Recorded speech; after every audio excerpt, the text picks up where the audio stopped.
Achieving a gorgeous grin from home isn't a total mystery with Bite Clear aligners. Just don't be surprised if all of your sleuthing friends start asking, "What's your secret?" Begin by ordering your at-home impression kit today for only $14.95. Bite Clear aligners are doctor-directed and delivered to your door. Treatment costs thousands less than braces. Plus, they offer flexible financing, accept eligible insurance, and you can pay with your HSA FSA. Get 80% off your impression kit when you use code WONDERY at Byte.com. That's BYTE.com. Start your confidence journey today with Byte. This podcast is brought to you by eHarmony, the dating app to find someone you can be yourself with. Why doesn't eHarmony allow copy and paste in first messages? Because you are unique, and your conversations should reflect that. eHarmony wants you to find someone who will get you. How are you going to know who gets you if people send you the same generic conversation starters they message everyone else? Conversations that actually help you get to know each other. Imagine that. Get who gets you on eHarmony. Sign up today. You better not have no plans tonight. Movie time and it's feeling right. You're looking for a love that lasts. You'll find it at Romancing the Podcast. Ooh, ooh, baby, you had me at hello. Ooh, I love you. I know. Ooh, ooh, baby, you're the wind beneath my wings. Ooh, ah, I'll have what she's having.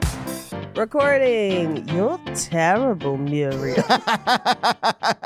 Never has one actress delivered one line 90 times and made me laugh every time. Every single time. Every time. Thank you for tuning into Romancing the Pod. You had us at hello. I'm Paige Wesley. And I'm Todd Schlosser, and this week Paige made us all thankfully watch Muriel's Wedding. So Paige, was this the first time you saw this movie? This was. I had seen scenes from this movie. I had never seen it in its entirety. It had been heavily recommended to me by an old boss who, midway through watching this last night, I tried to find on Instagram to message him and be like, thank you. And Absolutely. I'm sorry. I want to thank your boss because he indirectly made me watch this. And yes, thank you. I will say this, also the first time I saw this movie, let's get that out of the way. But Sure.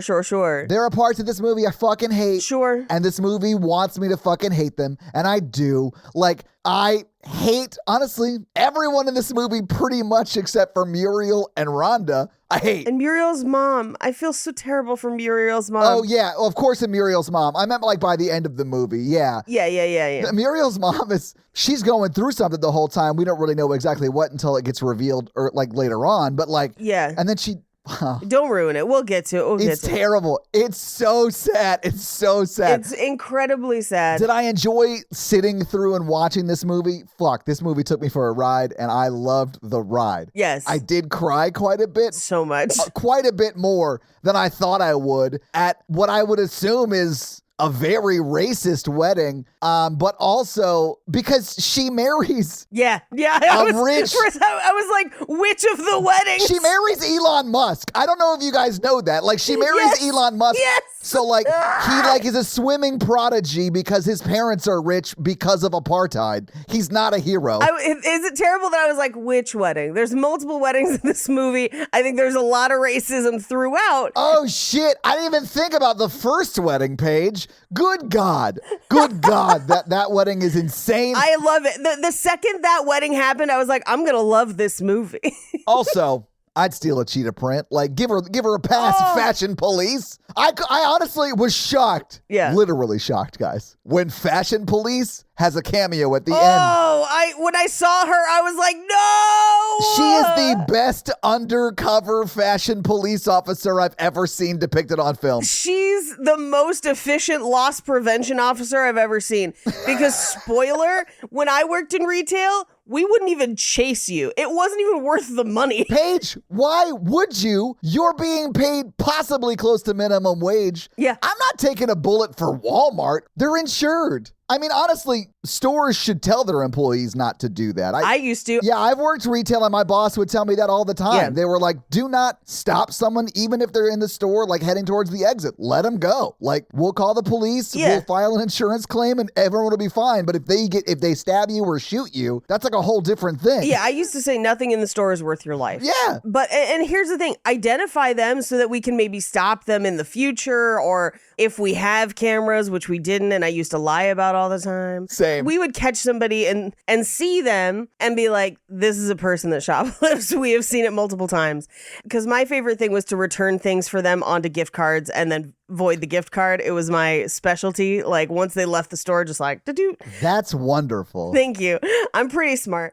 When that gift card wouldn't work, they would come back in the store and be like, hey, bitch, you gave me a gift card that doesn't work. And I was like, hey, bitch, I got you on cameras. Now you could run now, or I could call. And they're like, I'll see you later. Bye. You're like, yeah, I bet we do see you later. I bet we do see you later. We're at an impasse. I have my stuff. You have a fake gift card. No harm, no foul. And no cops involved. Yeah, don't get mad at me for convincing you to return the stuff you stole for nothing. That's on Thank you. Yeah.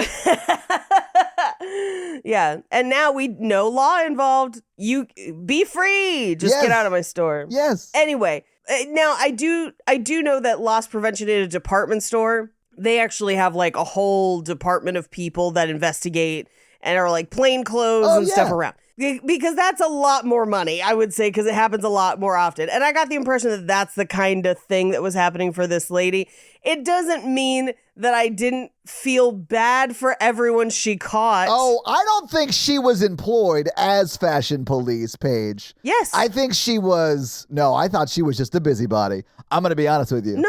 She's loss prevention. She says to the cops, she's like, I've been working in that store for 10 years. I've never not caught someone until this girl. And then she happens to be at this wedding. How would she know? How would she know I've never not caught someone? There are plenty of people who steal. You never notice. I'm sure she has not caught someone and she's just being ridiculous, but she does work in loss prevention. Fair. That is established in the movie. Fair. She's terrible. She's a class traitor. I hate her. But I did find it interesting that she has a callback at the very end of this movie. Oh, yeah. They were like, hey, remember how everyone in the world is the worst to Muriel's mom? Yeah, that's going to continue until we'll talk about it. It's so sad. So sad. Also, Toni Collette's amazing in this movie, and this is probably I the love her youngest so I've ever much. seen Toni Collette. Same. And she crushes it. Her and Rhonda, I love their relationship, man. I love it. Yeah, her and Rachel Griffiths together, the dream team. I do love it. There's a lot of things I love about this movie. And here's the thing, admittedly, we have a protagonist that is not always easy to like because she is not always being the kindest. But I do think that what this movie does do is present an incredibly realistic depiction of how a person like Muriel happens in life and society, and B, someone realizing that they are the problem and then trying to make it right, because she does at the end. But on top of all of that, it's madness. It is full camp. And we have a plus size protagonist that, like, the villains in the movie call her fat. She and Rhonda never address that. She doesn't go on a diet. There's a man who just loves her for who she is and is into her as is. Come on now. Like, the 90s needed this. I was going to say, Australia was like 20 years ahead of America for these kind of movies. Yes. You could remake this today with Nicola Coughlan and it would also be great, is all I'm saying to you. Like, it was great. I really enjoyed it. And I was able to give Muriel as a character some grace, hoping that she would make it right in the end. And she does. And that's good. But I also love that the movie, even being camp and being heightened, humanizes even some of its villains in a very grounded way. Where, like, her dad's a fucking monster, like, through the whole of this movie. Yeah, my only note is he didn't have really much of a comeuppance. Except that he kind of does. Nah. At the end, when she's like, nah, I'm not going to fucking help you. You're going to stay here. And he's like, you're right. You're going to go. Keep in touch. And I was like, this is not perfect. He is not super improved. No. But I love that this movie did not make her stay. No. Does that make sense? Yeah, I just wish he had any at all comeuppance for literally leading to his wife's death and like being literally the most terrible person I've ever seen. Like, and being an embezzling politician. I do think he's going to prison at some point.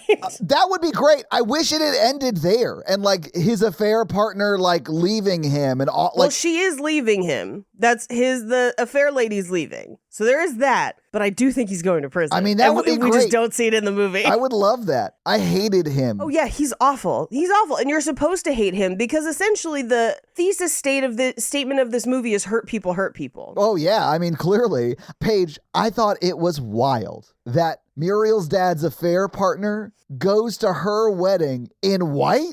Oh, yeah. The shade. Like, what are we doing? It took me a minute to notice the white because I was too angry about the fact that he made Muriel's mother take a bus. Oh, yeah. And treated his affair partner like Muriel's mother. Yeah. I was too angry at that to care about the white. I cried at the end of the wedding, and not because I was thrilled that Muriel married a racist. I was crying because like the affair partner gets to referred to as like sort of like Mrs. whatever her last name is, right? So like, yeah, Mrs. Heslop. Whatever. Yeah, it's just so sad. Yeah, it's so sad. And she sees that happen. She watches it happen and then watches her daughter walk past her and not see her in the crowd because she wasn't even seated with like the family because she didn't make it in time because he made her take a fucking bus while he flew or whatever. And so I was just like, yeah, ugh. I hate him. Well, but I also love at the end when Muriel is like, and it's sad that it took this much for her to realize it, but she's like,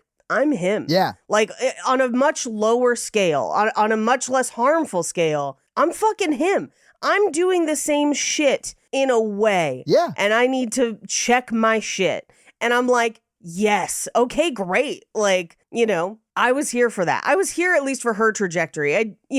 I'd be excited to see him go to prison, but the movie's not about him. It's about her. I know. I just hated that he like survived this movie, to be honest. Oh, I know. I would have loved for him to have had the heart attack, but I just glanced over at my notes and I clearly like the music in this because it's literally my fourth note total is fuck yes, pink boombox. Play that fucking ABBA, you sonic slut. Like, look, I was super into it. I had no idea that Australia enjoyed ABBA as much as I do. Right. But like they be fucking loving ABBA. And you know what? They do be. It works for this movie. Oh, yeah. It absolutely works. Even like in the sad scenes, they're playing like ABBA music slowed down and like. Oh my God. When she comes home from like the doctor's appointment and like puts Rhonda to bed and then just plays Dancing Queen, I sobbed. I was just like, oh my God. No. I know, it's so sad. And I feel like it is a stretch to call this a romance, although I hope she calls Bryce back. I do think this is more coming of age, but it is about weddings, sort of. So like, I'll give it a pass. I mean, it's coming of age for sure, I would say. But, yeah, I think it's kind of more romantic than... Well, it's not really romantic at all now that I think about it. Like, who do we want her to end up in this movie? The guy she almost had a one-night stand with or the racist? I wanted her to be with the guy that she almost had a one-night stand with. He shows up to her wedding, and I cried when I saw him at the wedding. I know. I felt so bad for him because it seems like he was really into her. He was super into her and clearly had been going to that video store just to see her and renting movies just to see her. Exactly. Because when she's like, you rent a lot of movies, he goes, oh, really? like he's like, oh, shit, I guess I should watch some. Yeah. Like, it's clear he's there to just be able to interact with her. He's just there for her. And like, even when they go out on that date, he wants to just sit and talk to her. That is all he wants. And I'm like, this is somebody who truly is interested in Muriel for Muriel. Yeah. As is. And unfortunately, hurt people, and she has been hurt a lot and is not seeing this clearly. And then also a lot of crazy shit happens. So like, yeah, she's distracted by life. It's fine. But like, I feel like had that accident not happened, that they would have had a very awkward one-night stand that they would have laughed about at their wedding. Like, I felt like he really liked her and it would have been funny. And yeah, seeing him at the wedding made me cry, and I hope she calls him back now that she's not married anymore. Agreed. Yeah. Although, I mean, that night doesn't end because of an accident. That night ends, I guess, because her friend was getting dicks down so hard that it gave her cancer. No. She had the cancer. I think it knocked the tumor into something. Gonna knock that tumor loose. Yeah. I think it knocked a tumor loose. It's real sad. I actually really hate what happens to her character, and it makes me sad. But like, I love that they end up going back to Sydney together. In the end, Yes. At the end, when they look at each other in the taxi, I was like, just kiss. Like, come on. Like, you guys love each other. I mean, they do, and I mean that in the sense of It's like, not in a romantic way, though. exactly. I mean that in the sense of like, they love each other. You know, Yes. like they're not romantically like into it, but like, I love them together. Well, and I also, if the initial thesis statement for this movie is hurt people, which it absolutely is. It should be if it's not. Yeah, the second one is live your life the way you want to live it, not to make others jealous. Yeah. Which I think can be very hard to do. Like, because I think in the back of everyone's mind, there's one person in high school or college or whatever that you're just like, I'm gonna fucking show that bastard. And I feel like in Muriel's case, it gets taken too far. And I feel like the end of the movie is her and Rhonda being like, okay, now we're going to Sydney not to prove anyone wrong, but because we have a life there. We created a life there. We're going back to it. Yeah, I think so too. Yeah. I mean, I love it. Yeah. And why would you want to stay in Pig Swallow Spit or wherever the fuck they're from? Porpoise Spit. Whatever. Like, it's an insane place to call a town. But I mean, like, ultimately, who doesn't love a movie that vilifies, like, the people that peaked in high school? Yeah. And then, like, makes our heroes the people who, like, maybe because of societal circumstance are forced to, like, continue growing and developing as people. And those are the people you want in your life, by the way. Those are by far the best kinds of people. I would say, in a weird way, this is Australian Romy and Michelle's high school reunion in many ways. I can see that a little. Yeah. Yeah, because you've got the same like group of girls that all like their whole thing was like, well, I'm pretty and I got married to the high school guy or whatever. And that makes them king shit back home.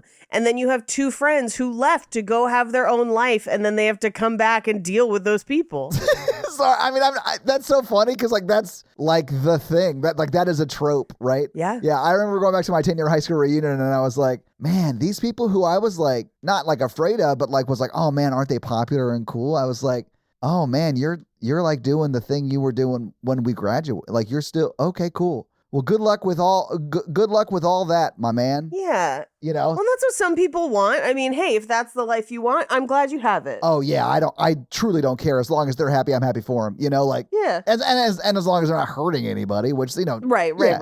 So like, yeah, I don't care. But I mean, I do think when you get out of high school and go to college, or get out of high school and just live and have other experiences, you learn a lot about what you thought was important and valuable in high school, you know? And I was valuing and thought the wrong things were important in high school. You know, 100%. And I think Muriel's the same way, where like, yeah, that's why she's so obsessed with weddings. But I think it's a thing of like being a young person and a wedding especially, I will say, an undesired young person. A wedding is the ultimate, like, visible thing of I choose you. I thought you were worthy, so I chose you. And no one is choosing Muriel. Yeah. Because people in her life are abusive and terrible to her. Yes. And like, yes. that's like, I understand her fixation. Like, they treat her like shit the entire movie. Yeah, well, the first half of the movie, and then I think she kind of gets the upper hand a little bit. Yeah. I think until Rhonda. And I think Rhonda shows her value as a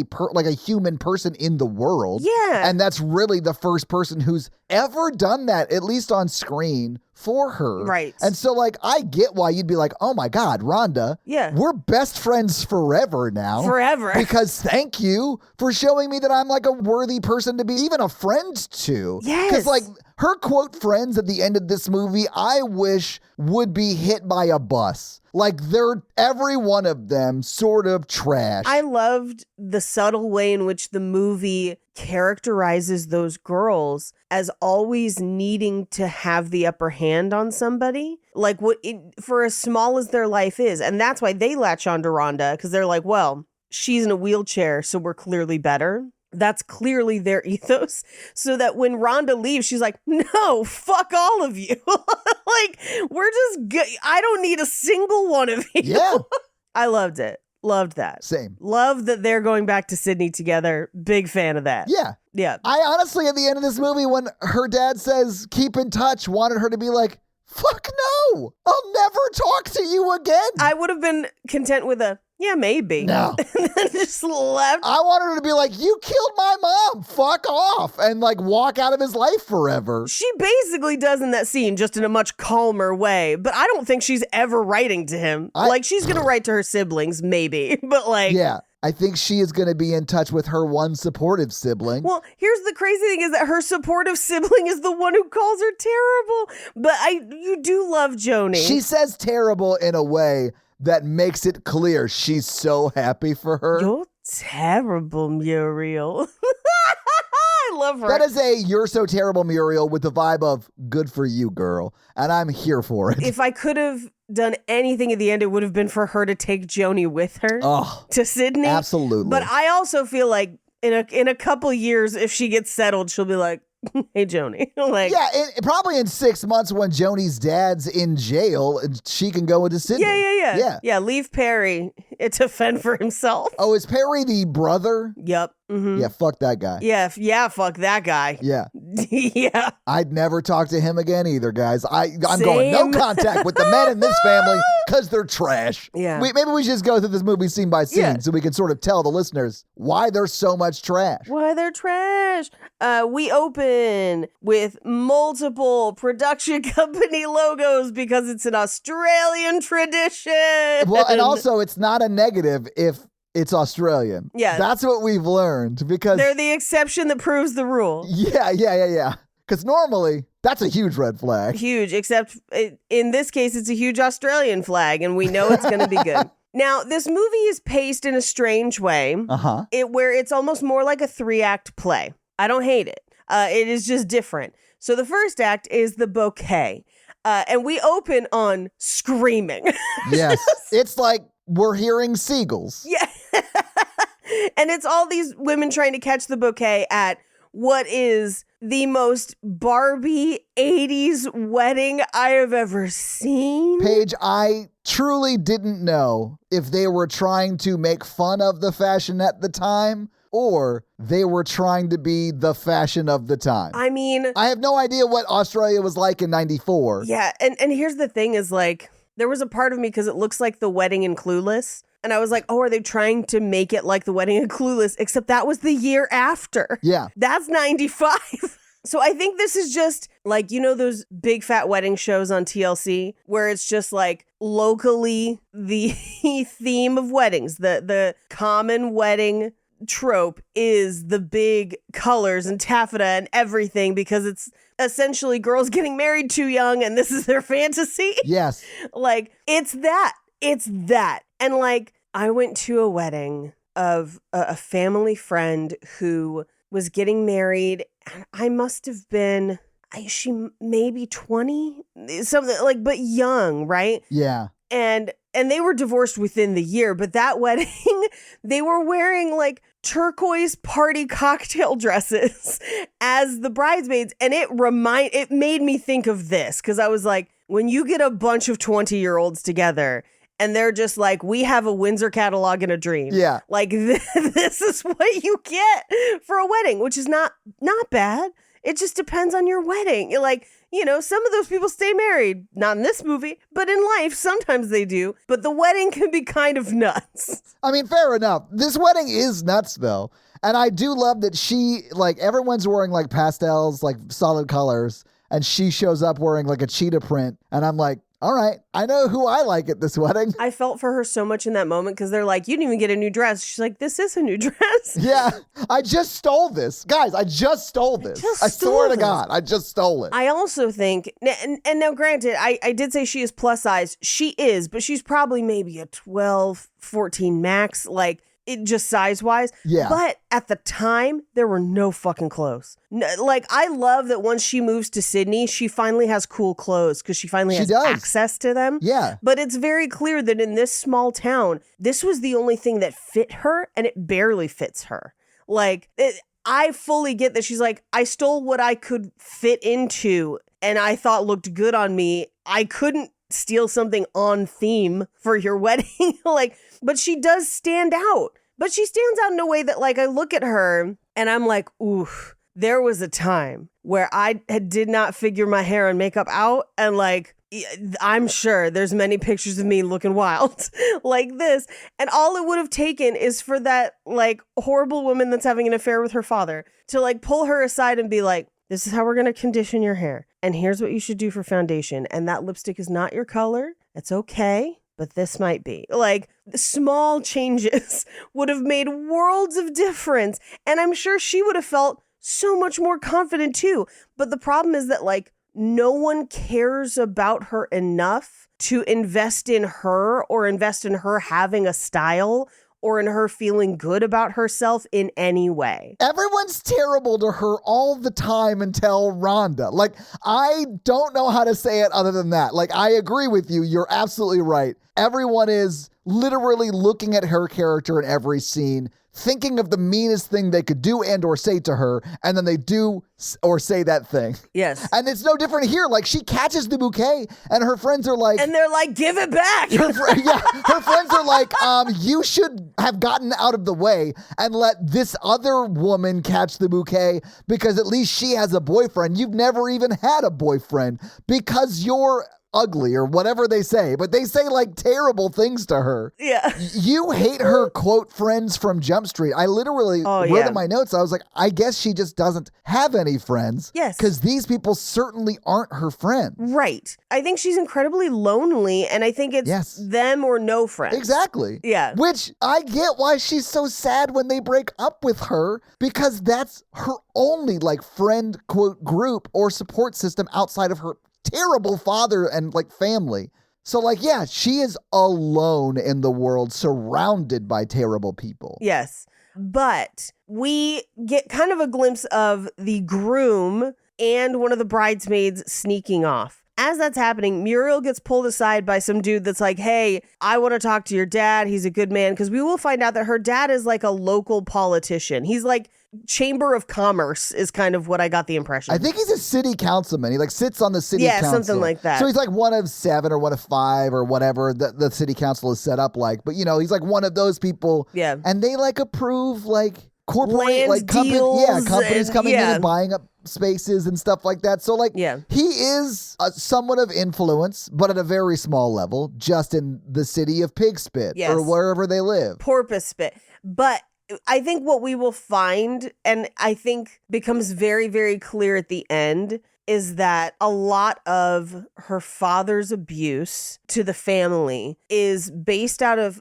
a deep insecurity on his part. I think all of the dad's issues are stem from insecurity on his part. Yeah. Yes. I mean, even the affair shit. Yeah. Yeah. Her dad is completely preoccupied with who likes him and how powerful they are. Dude, when he leans over at his fucking wife's funeral and says my Lord. And brags to Muriel about how an ex-prime minister sent them a telegram when their mother died, I was like, yeah, you're a fucking, I wanted to smack him in the face. I was so mad. I loved later when she asked about it and he's like, oh, I called the office. Like, they didn't send of course. it. He asked for it, yeah, right? Like, of course. For appearances. Yeah. Yes. Anyway, Muriel's kind of walking through the wedding and she catches the groom and one of the bridesmaids having sex at the wedding. But before she can say anything or tell anybody, the police show up to arrest her for stealing a dress. Now, I don't know about Australia's laws. How well funded is this loss prevention department that they could have an undercover officer attend this wedding? Like, what is happening? So that's not what happened. She happened to be at the wedding. I know. But is also the loss prevention officer. I know, but like, bitch, it's your day off. Like, stop arresting people. What is wrong with you? I mean, she's being awful in general. But no, my thing was in America, you have to steal a certain dollar amount for the law to even care. Like, even when we would file police reports, if it's under a certain amount, they're like, we're going to turn this paperwork in, but you're never going to see us again. Like, we're not pursuing this at all. Yeah, we're not even going to investigate this. We're not even going to investigate. Yeah. They got out the door, they win. And that number in America is like $1,000. It's pretty high. Yeah. Yeah. It's so high. I mean, now granted, if they repeatedly catch you or if they catch you in the act, I guess that's a little bit different. But well, in the act, of course. Yeah, because you're there. But she got away. Yeah. She got away. So like the fact that she got away and this dress is what? $20-$40 like whatever. Probably now it would be. Then it's probably $8 to $12. Well, the shoes were 12, and so I'm like, maybe 12, 16. Oh, you mean the shoes at the end? Yeah. I got you. Yeah, are 12, and so I'm like, maybe. Anyway, under $100. Yeah. And they sent 2 cops to this wedding, and I was like, man, they really got nothing to do in Porpoise Spit. Like, they got nothing to do. Yeah. Anyway, they take her home.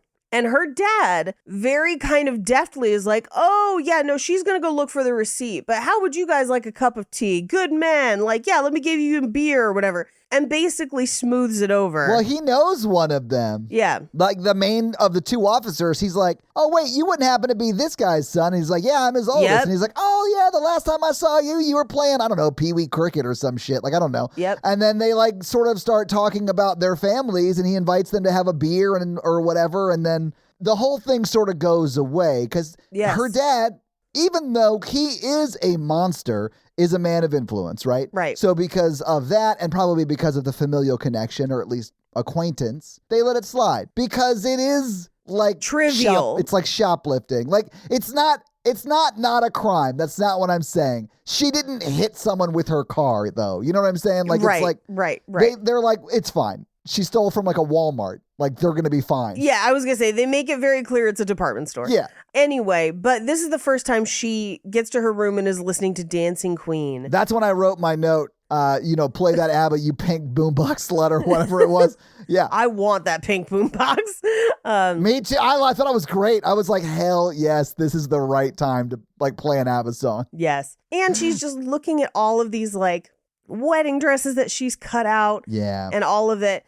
And it's one of those things where like, I don't think this is the first time, but I also don't think that anyone stopped to be like, hey, Muriel, why are you stealing things? Like, hey, shoplifting is an indicator that things are maybe not great at home. Like, what's going on? Well, and she even talks about how like a lot of times she'll just stay in her room and play ABBA music because her life is like so sad. So sad. And so I assumed that she like just stayed in this room for a day or two and just played ABBA and just like did nothing. And it just makes me so sad that she has nothing in her life, really. Well, and we cut to, they all go out to dinner at a Chinese restaurant. Her dad does not know that China and Japan are different places. He refers to them as Chinese more than once. Multiple times. And they are Japanese businessmen that he is working on a deal with that we will find out later is probably some sort of con.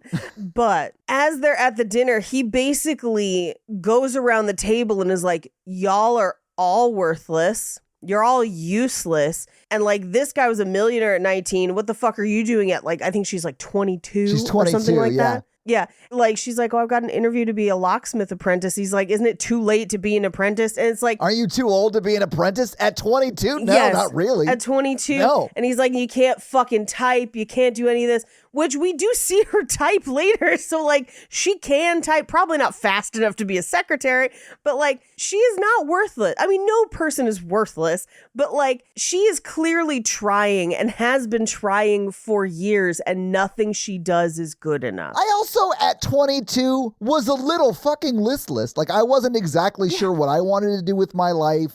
I mean, I was in school and I had graduated. Yeah, so I mean, I was like very flighty and like did not know what my interests were going to be and like was all over the place. 22 was when my boss was recommending this movie to me. He would poke around corners and be like, you're terrible, Muriel, to me all the time.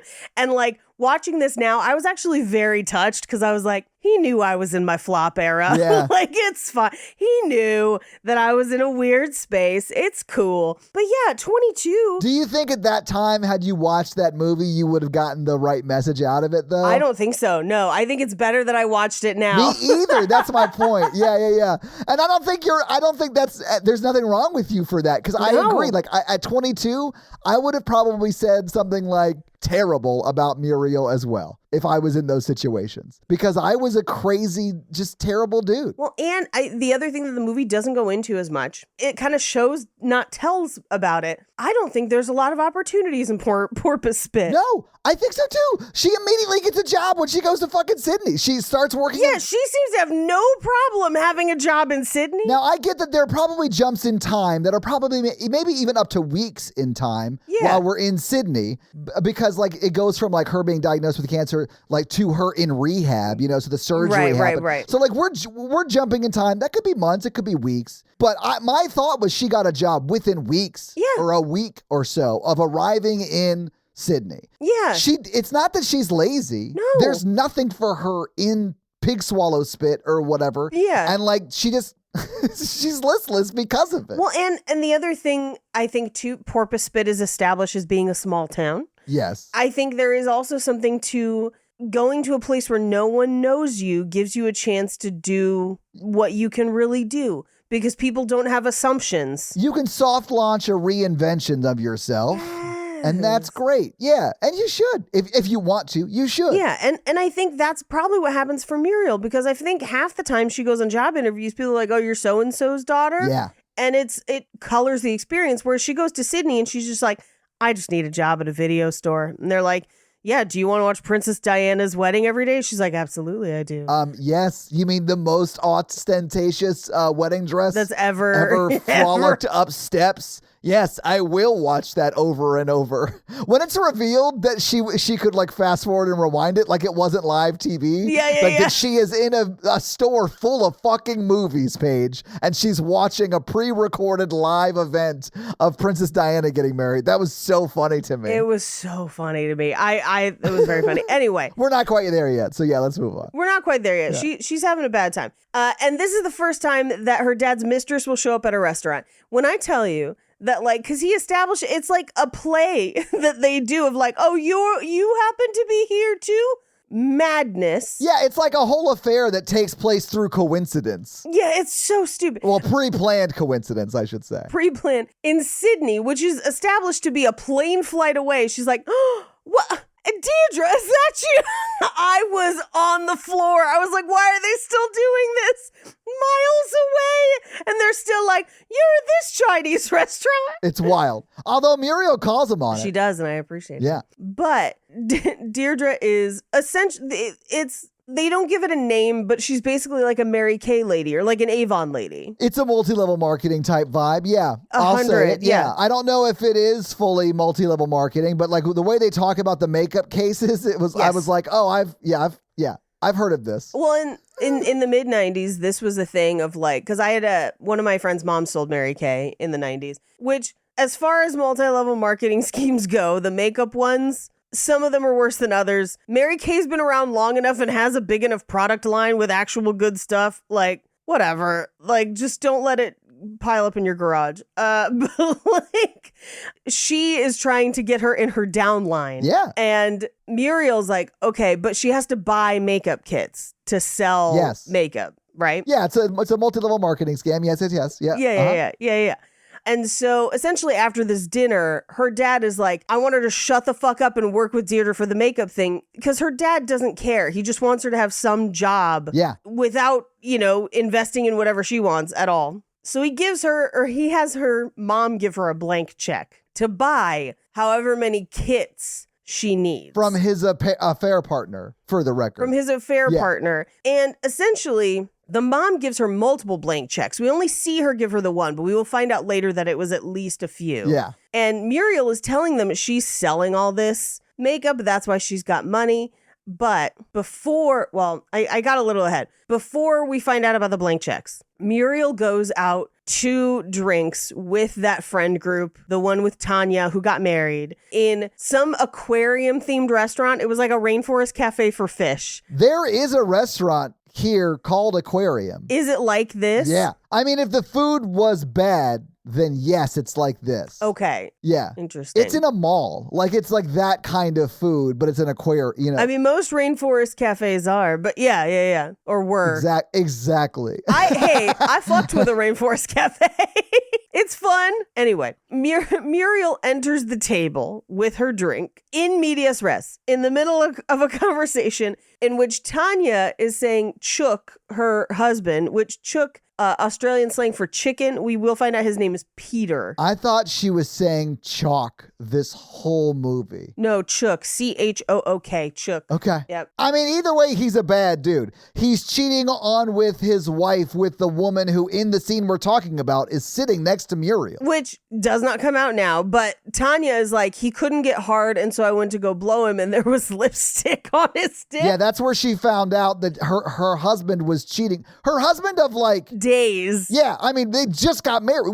The first scene was their marriage when he went and fully had sex with the woman who in this scene is sitting right next to Muriel. Muriel. But my favorite is that she's like, yeah, he told me he was having an affair with Rose Biggs, and the girl sitting next to Muriel is like, what the fuck? I know. In the moment she's realizing she's not the only one either. Hilarious. It is very funny, yeah. Hilarious. And he says Rose only sucks him off out of respect for me, and she like cries, and I was like, no. Yeah, like it's a sweet thing. Yeah. I was like, oh no. It's fine because the bride in this scene, the one who is currently married to Chook or whatever, does blow Rose's husband. We come to find out later on. So that's so funny when we find out later. I love the way Rhonda left that scene after that's revealed. Anyway, we'll talk about it when we get there. Good. So great. So Rhonda's 10 out of 10 for me. Of course. But they're like, well, hey, instead of going on your honeymoon, you should go on holiday with us. We're going to Hibiscus Island, which it seems like is kind of like their Poconos. And Muriel's like, well, we're going on a holiday. And they're like, well, you don't have a job. So we figured you couldn't afford it. So we didn't invite you. That's not why they didn't tell her, though. But that's not why. That's why they say. And they're like, okay, calm down. Finish your orgasm, which is the name of her drink. But she just like... They make us watch it too, and I laughed the entire 15 seconds. They show her sucking down that orgasm. It's so funny. So funny. They're like, you know us. We're mad. Potty, potty, potty. We don't want you hanging around us anymore. They were like, we've told you how to do your hair and you don't do it that way. You never listen and you're fat. And I was like, oof, magoof, girl. Like, we've all been there. Oh man, I've had so many girlfriends that have said, like, between 8th grade and 9th grade, they had so many friends that broke up with them because they weren't themselves popular already, and their friend thought they could be, so they would be like, hey, we can't be friends anymore because I have to hang out with these more popular people, which is like insane. That's an insane thing to do to somebody, but that's like pretty common from what I understand, at least amongst ladies. Yeah, I mean, I think it was different for me because I didn't have a big enough school for there to be leveling up. That's fair, sure. But I will say, no one has ever been like, you're terrible. But I do feel like there were a set of popular girls that were nice to me. Like, we got along. That was fine. But like, I felt like I got popular on personality because I was like class president and shit for a while. And I desperately wanted to be popular for being pretty. That's like all I want. I'm sorry, hang on. Did you just reveal that you were class president and you've made fun of me 1,000 times for being band president? Hang on. Yeah, no, class president's a popularity contest, Todd. What do you think being band president is? Band president is king of the nerds. Well, I mean, I was king of the nerds, though. You got to admit it. Yeah, it's still the nerds, though. Still a win, baby. I'll take it. Yeah, no, I was junior class president for a while and like directing school plays and shit. So what you're saying is when it came time for your re-election campaign, they were like, no, we saw what you did with your first term. We will not give you a second. I didn't run because I got a job instead because I wanted money. Brave. I wish that was what was happening currently in our society. That and so I had applied for early decision. Like, that's why I was junior class president, so I could have it on the transcripts and stuff that went to the colleges. Because senior was too late. They didn't look at those for early decision. So there you go. So at that point, I did not care. Yeah. No, I wouldn't either. It is great for like getting into school. Like, I get why people would do it for that reason. I, on the other hand, I don't know if you remember this from one of our episodes, MTSU State University, which it is, that's actually MTSU's name. It's MTS. It's Middle Tennessee State University, State University. I'm an idiot. I didn't know why I said it like that, but I had to make fun of myself immediately. But Paige, they didn't give a shit that I was band president. They were like, okay, you're in-state to, I don't give a shit. Just stay in a dorm. Even in California, your in-state tuition doesn't matter. It's still one of the like top 10 10% schools in the country. I know. That's what I can't remember what episode it was, but that's what we were making fun of. Because like we both went to state schools, but yours is like a prestigious one and mine's just in the middle of my state. You know what I'm saying? Yeah, no, but yeah, I desperately wanted to be pretty. Like I people were nice to me, but you know. I get it, man. I talk to Natalie about this all the time just because of her sort of the podcast that she did for a while and also like the just her general vibe with her personal training clients. But like I have body image issues too. Yeah. So like we talk about it all the time. Like I don't think it's uncommon for guys to struggle with that. It's just we don't really talk about it as much. Sure. So but yeah, I get it, man. You really do feel for her so much because she is stated to be fat on screen. I think she is not at all. Like, it's insane. I think she looks great. Her tits look amazing in this movie. I think she looks great too. Like it's Toni Collette. So she, it's Toni, you know what Toni Collette looks like. It might be the biggest Toni Collette's ever been on screen. Bring it back. I do think she looks great, man. I like it a lot. Yeah. No, when she's in that like leather outfit later, I was like, I need one of those. Like I was digging it. My favorite look of either of our two, I'll say main characters, which for me are Rhonda and Muriel, obviously, is when they're doing the Avis talent shows lip sync. Perfect. I loved it. I loved it so much. Yeah. Anyway, they're like, you're not on our level, Muriel. Which is true. Muriel's way better than they are. They are terrible. That's one thing I would change about this movie is later at her wedding, Muriel is like, see, they all had to come to my wedding. And Rhonda's like, that makes you what? And what I really wanted Rhonda to say in that moment is like, oh, so you could be like them when you're better than them. You don't need to be like them. You're you, and that's better. Yeah. And I was like, I wanted it verbalized. I think we still get it, but I would have killed to had like that line. Yeah. Anyway, so I love in this scene where she just is like, I'm not nothing. I'm not nothing. And just the crying. First of all, it unfortunately is played for comedy where I was like sad for her, but also laughing. But I was like, give her the fucking Oscar. How many times does Toni Collette need to get snubbed? Like, this is madness. Yeah. But she is like full out crying, like full body sobs. If you've seen Hereditary, you know what Toni Collette is capable of. Yes. And she gives 1000% to every performance. So like when you're watching this, it's not funny. Like I wasn't laughing in this scene. I was uncomfortable and I felt terrible for her because she is not acting. No. She is experiencing that emotion in that moment. Like she's killing it. She is killing it. Killing it. But because of it, you just feel for her because it is like her friends breaking up with her because she doesn't look exactly like them and maybe doesn't want to have sex with her best friend's husband that she just married. Like these are the people she wants to be a part of simply because there's no one else in her life. Right. So she has to hold on to them and you feel so bad for her for all of that. It's terrible. All of it.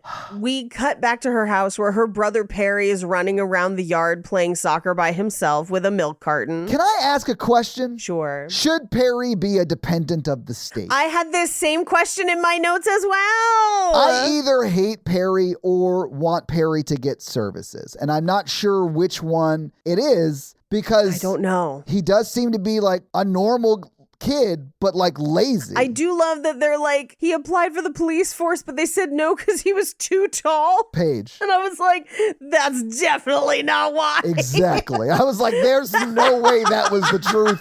That child is 5'6" at best. Yeah. Yeah. Well, and he's also like, I think 19 or 20. I think he's a little younger than Muriel. I think he is. Yeah. I thought he was like 18, honestly. Yeah, that makes sense. It frustrates me so much because like the dad's narrative is like all these people are lazy assholes. And I'm like, are they or have you beat them down? Oh, that's what I assume. After really seeing that first scene with the dad, you're like, oh, I sort of see why his family has turned out this way. Because this man is a narcissistic monster. Yes, like he is torturing them and they are all just like flinching because like he's awful. Yeah. So it's one of those things where I'm like, Does Perry not have a job? Does Perry sit around watching TV all the time? Yes. And the thing Perry does at the end of the movie is heartbreaking and terrible. But I also feel like this is a person who anything they do is criticized and insulted. So why do anything? I fully understand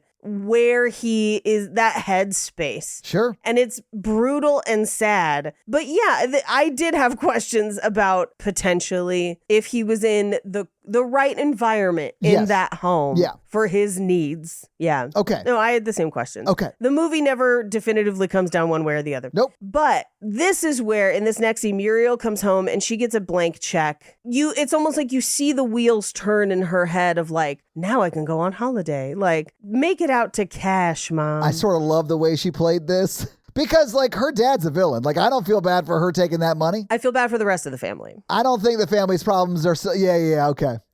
Yeah, I mean, it does impact them, you're right, but... Well, yeah, okay, here's what I think. It does impact them. That's the one part I feel bad about. But did the mom know how much money they had? And was it actually being used on her? I don't think so. Oh, I was going to say, how much money has the dad spent on the affair, right? On the mistress. Is it as much as she spends on this, which I think was like $3,000? I'm sure not. No, she spends $12,000. Good for her. Spend more, Muriel. Your dad's a monster. She spends $12,000, but it is shown that $12,000 is all they have. Yeah, that is the sad part of it. Yeah, we'll talk about this a little bit more later once we get to it. But so we cut to Hibiscus Island. Her friends are in a talent show, and who's watching from across the pool is Muriel. Yep. Well, and they see her. She doesn't say anything. Nope. She's just there, also enjoying the talent show, and they see her and go over. And that's the way you play it, Muriel. Yes. Well done. Well, and she has a bunch of new outfits. She clearly like, cha-ching, I'm going to make this trip count. Yes, and she does. And they come up to her, and I do love the one, you've got no dignity, Muriel. They're mean to her again, but also I'm just like, she's at the same resort as you. Like, you ain't special. But she ends up sitting and eating alone, and that's when she runs into Rhonda. Yeah, who just happens to sit down next to her. Yeah. Sort of not at the same table, but like by her, I should say. Kitty corner. Yeah. But they went to school together. And that doesn't surprise me because I think Hibiscus Island is like close to where they were. It's kind of like a nearby vacation spot. Like if I decided to go to San Diego or something like that for a vacation. Sure, yeah. Maybe. I don't know. I don't know either. I've never been to Australia. No clue. I do love that resort gets destroyed by a hurricane later in the movie. Off screen, mind you. We don't see it happen. Off Yeah. screen.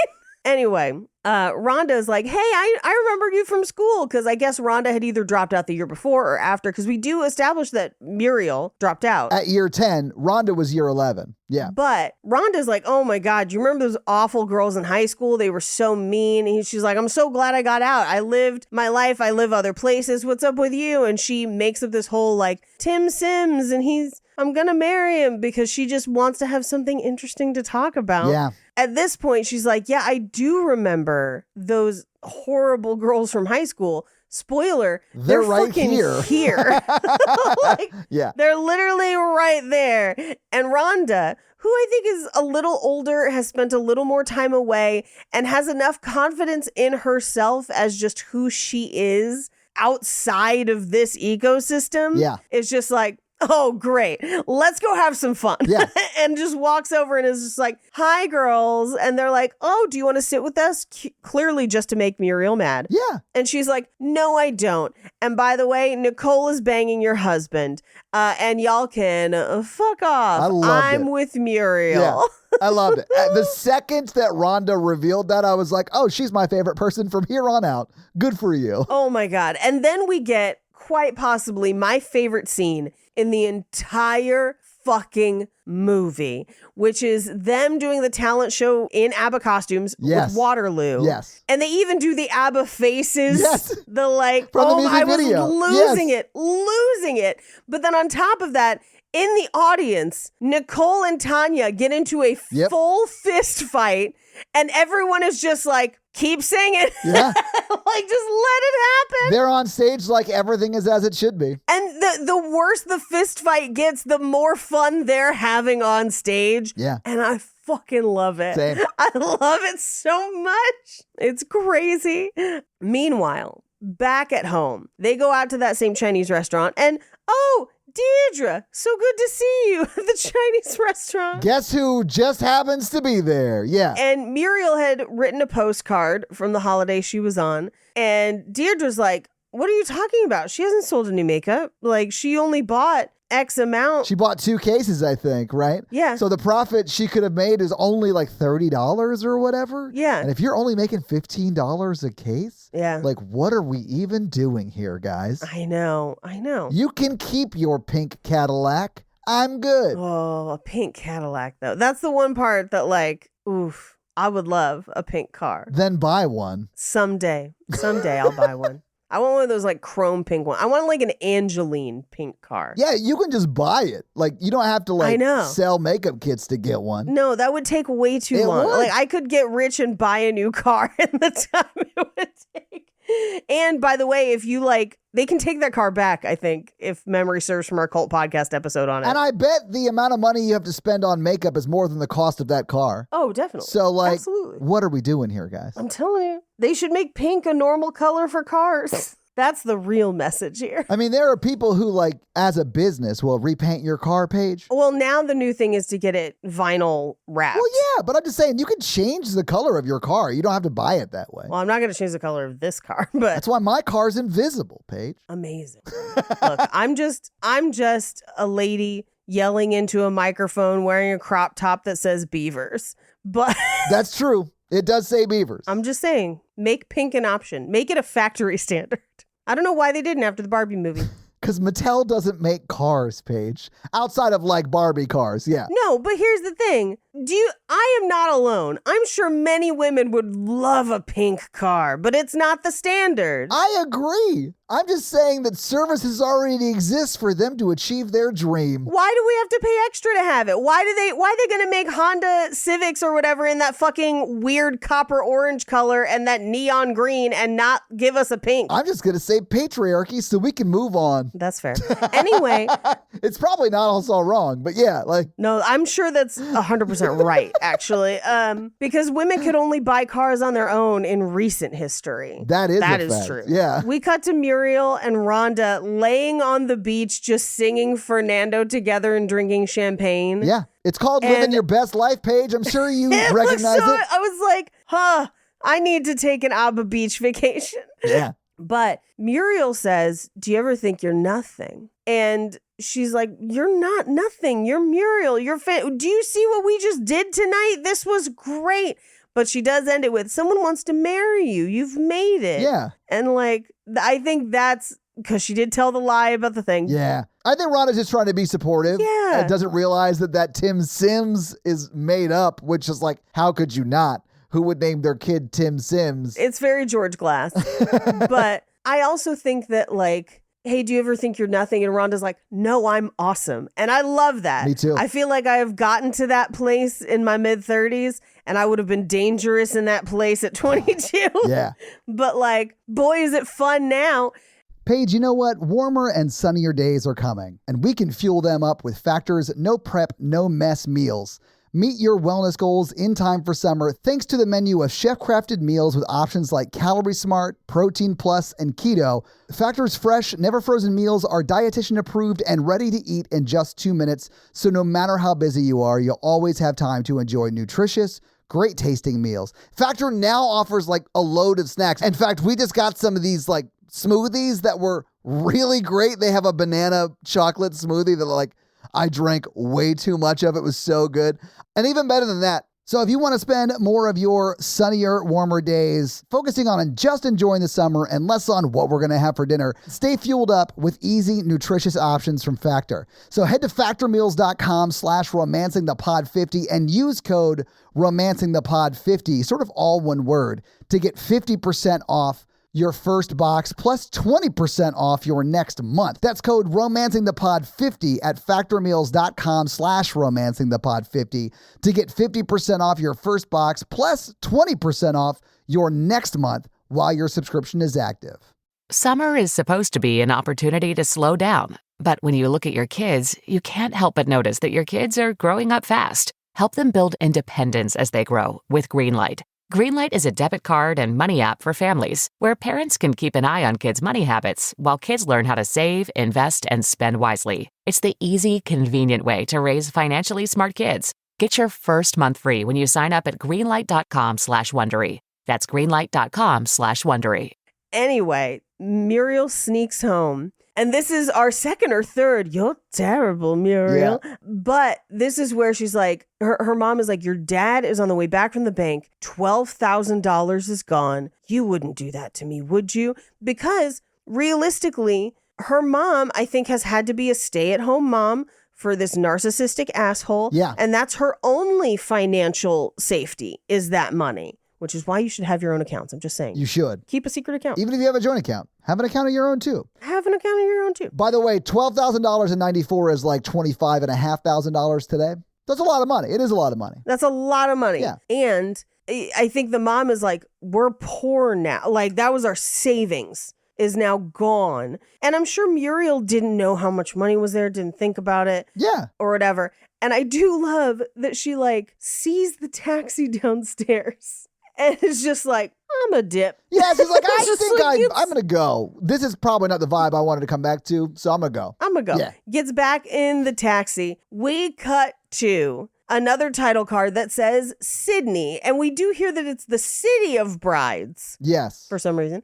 But she works in a video store. And this is where she's watching Princess Diana's wedding and then just fast forwarding to the dress. Yeah. Hilarious. But there's a dude in the video store. At first I was like, is he trying to steal something? No, He is trying to steal something, Paige. How dare you say he's not? He's trying to steal that heart of hers. Trying to steal that heart. But he comes out to check a movie out. He doesn't even look at what movie he grabs, by the way. But he has like glanced over at her 5 or 6 times. Like he is clearly into her. He only goes in there because he wants to talk to her. Yes. That's why when he brings the video up, she's like, oh, you run a lot of videos. And he goes, oh, do I? Like, oh, shit. Sorry. I don't even watch them. You're gorgeous. Would you like to go on a date? You're beautiful. Yeah. And he's like, do you want to go out with me? And he's like, you can say it if you don't want to.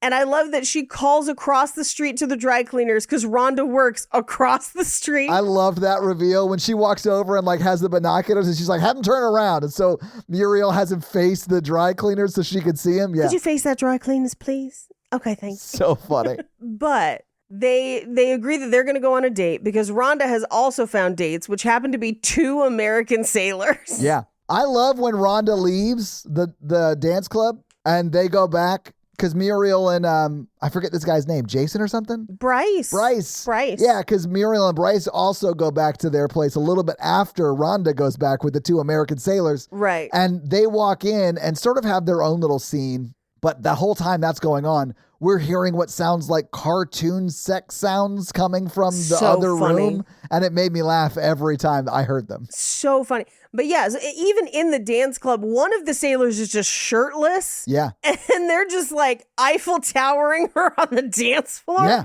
And she's like, we're going to go. Like, this is a good time. We're going to buy. You do whatever you're going to do.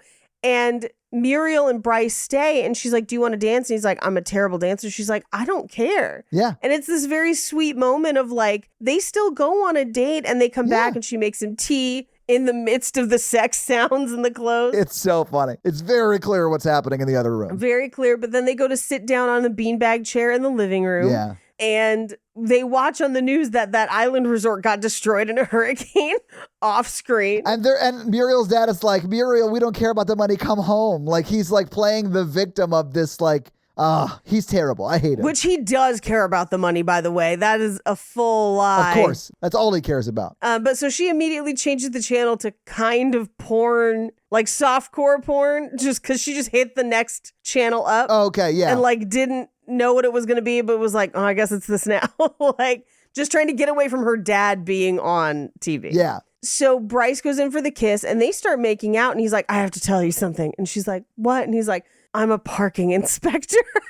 And she's like, that's okay. It is a weird time to bring it up, but like... Yeah. I mean, he knows people hate parking inspectors, so... I mean, yeah, I guess that is why he brought it up. I guess, like, he was worried that if they had sex and she found out, she wouldn't want to do it again. I guess. I don't know. But, like, he's super into her. Yes. And, like, unzips, like, her whole front part, and they're, like, making out, and they're into it. But she's, like laughing not in a making fun way, but in a, oh my God, I'm so excited, I'm having fun kind of way. Yeah, it definitely seems like she's super into it, you know? Yes. But she is laughing. And some funny things are happening because he was like trying to unzip her, I think, skirt. Well, her pants are full of zippers. Yes. There's like so many zippers on her pants. But he pulls the wrong zipper and it's the beanbag zipper. So the beanbags are now like spilling out all over the floor everywhere. And it's like a cartoon sex scene. And she just can't stop laughing. And here's the thing. It's like, oh my goodness, I would be laughing so hard. And then their bird cage that just had plastic dinosaurs in it, which was very funny, falls out the window. It goes through the window. It doesn't fall through it. It breaks the window. The window. Yeah, because he's falling and flailing around everywhere. They hear the crash from the other room. So the two naked sailors and Rhonda run in. And now she is in hysterics because she's just like, oh my God, dicks. And Yes. we're like, what is even happening? And I was dying. But then Rhonda kind of sinks into the corner and just says, I can't move my legs. Yeah. I can't move my legs. We cut to the ambulance and then to the hospital. I mean, it goes immediately from this like wacky almost sex scene to like, oh shit, Rhonda has cancer? Yes. Yeah. Well, and Muriel in this moment is clearly looking for some sort of support, and she finally calls home and is like, hey, and her mom is like, you please tell me you didn't take that money. And she's like, no, I did. Yeah, I took the money. Yeah. I took the money. I'm sorry. And Joni, her sister, tells her that dad's moved out and he was taking bribes because he didn't have the money, because I think he was trying to continue to support his mistress, probably. Oh, I got the vibe that her dad was always taking bribes. Like her dad's always been a shitbag this whole time. Same. I think that now he's blaming Muriel because he got caught. I think that's very possible. Yeah. And that is a convenient, like, sort of scapegoating of actual events. Yeah, I would agree with you. Yeah.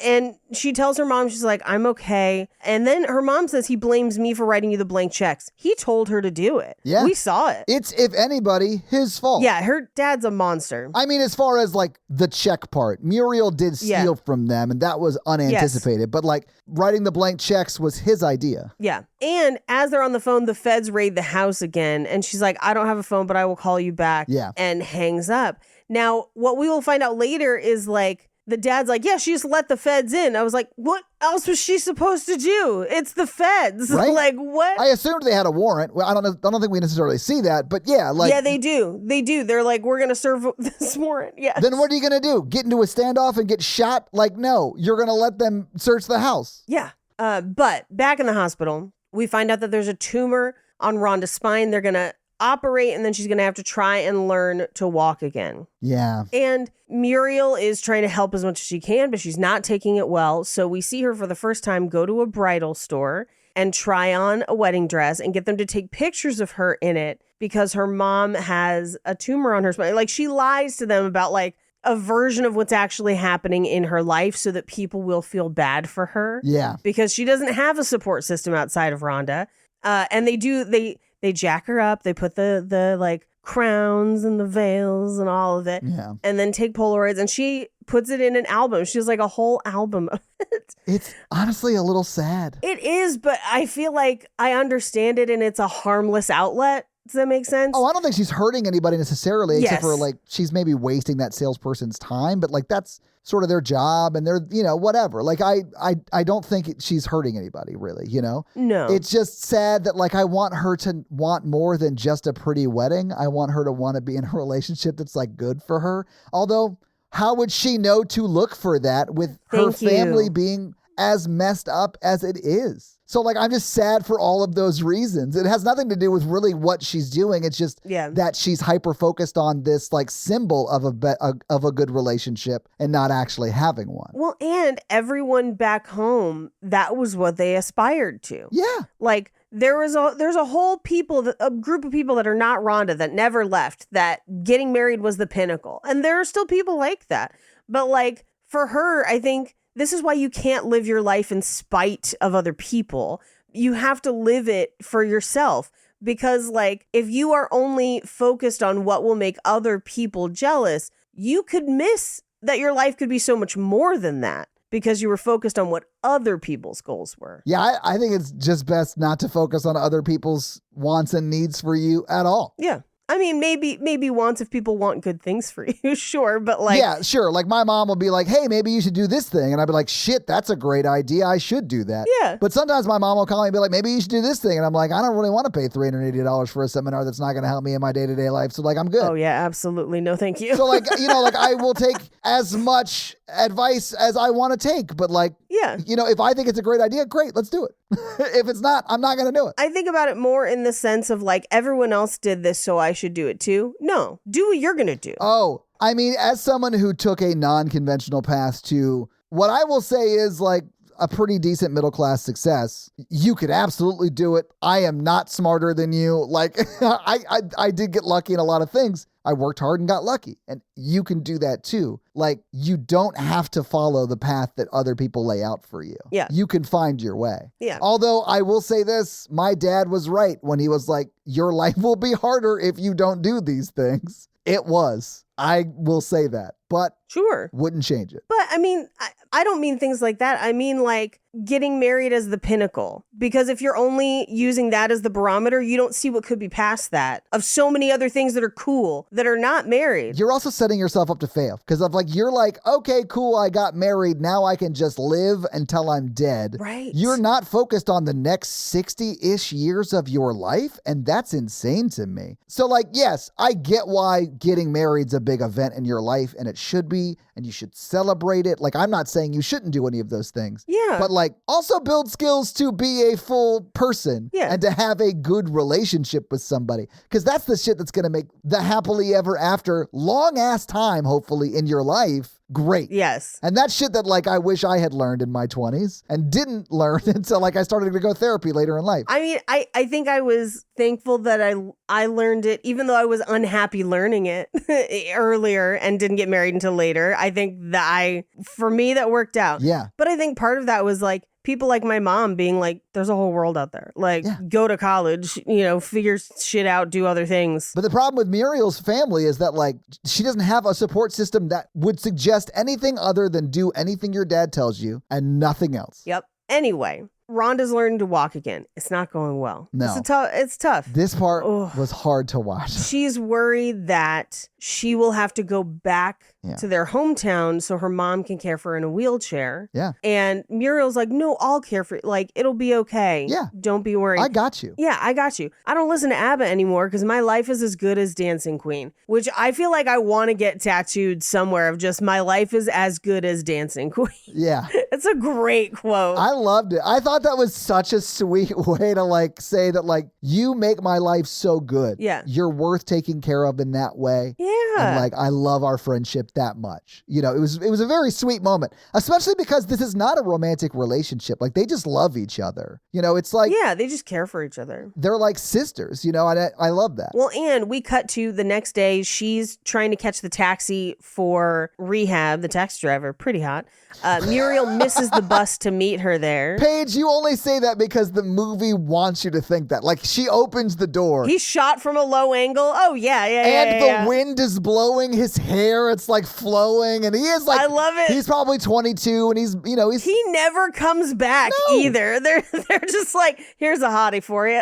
They literally ordered food that day. This is the guy that showed up and they were like, good Lord, we got to put you on set. Someone grab him something that looks like a taxi. Oh, you already have a uniform. Let's just put him on camera. There you go. He's just that good looking. But because Muriel misses the bus, she takes a detour and goes to one of the bridal stores. Yeah. And to get another picture. Now, as the taxi is passing, Rhonda sees her in the store, has him stop the car and confronts her. And Rhonda found the book earlier that day with all the pictures and confronts her and is like, why did you tell me you were getting married? Why is this all these things? And like, I fully understand Muriel's, at this point, Muriel, because she keeps trying to change her name, but it's only one letter. Muriel or Mariel? Or Muriel. Yeah. I understand her in this moment just being like, I'm a new person. Like, if I'm getting married, I'm a new person. I'm not old Muriel.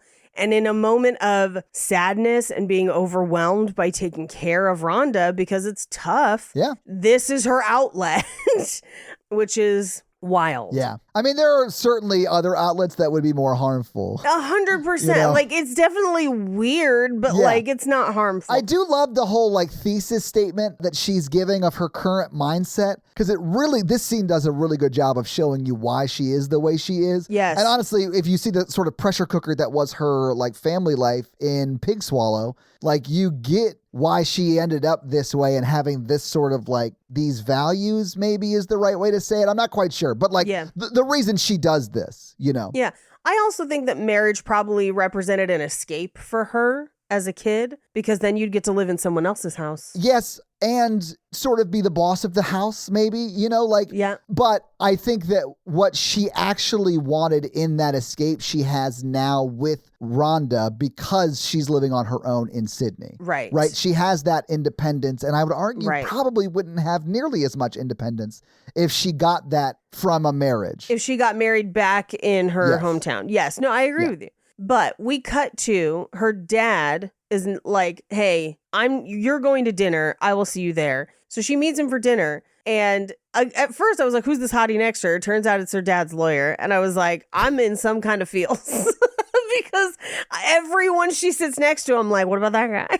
Like, what about him? You just want what's best for Muriel, and I get it. I just want Muriel to get hers. Yeah. But this is where we find about the bribes, but who should show up but Deidre? What are the odds that she would be a literal plane ride away from the city she lives in, just so happens to be visiting her sister for the long weekend? Of course. Of course. So at this point, she's like, hey, are you guys fucking? Because what the fuck? I love that she calls him out in front of literally all of the people at the table, which are like his defense team. And they all update the files. Yeah, they do.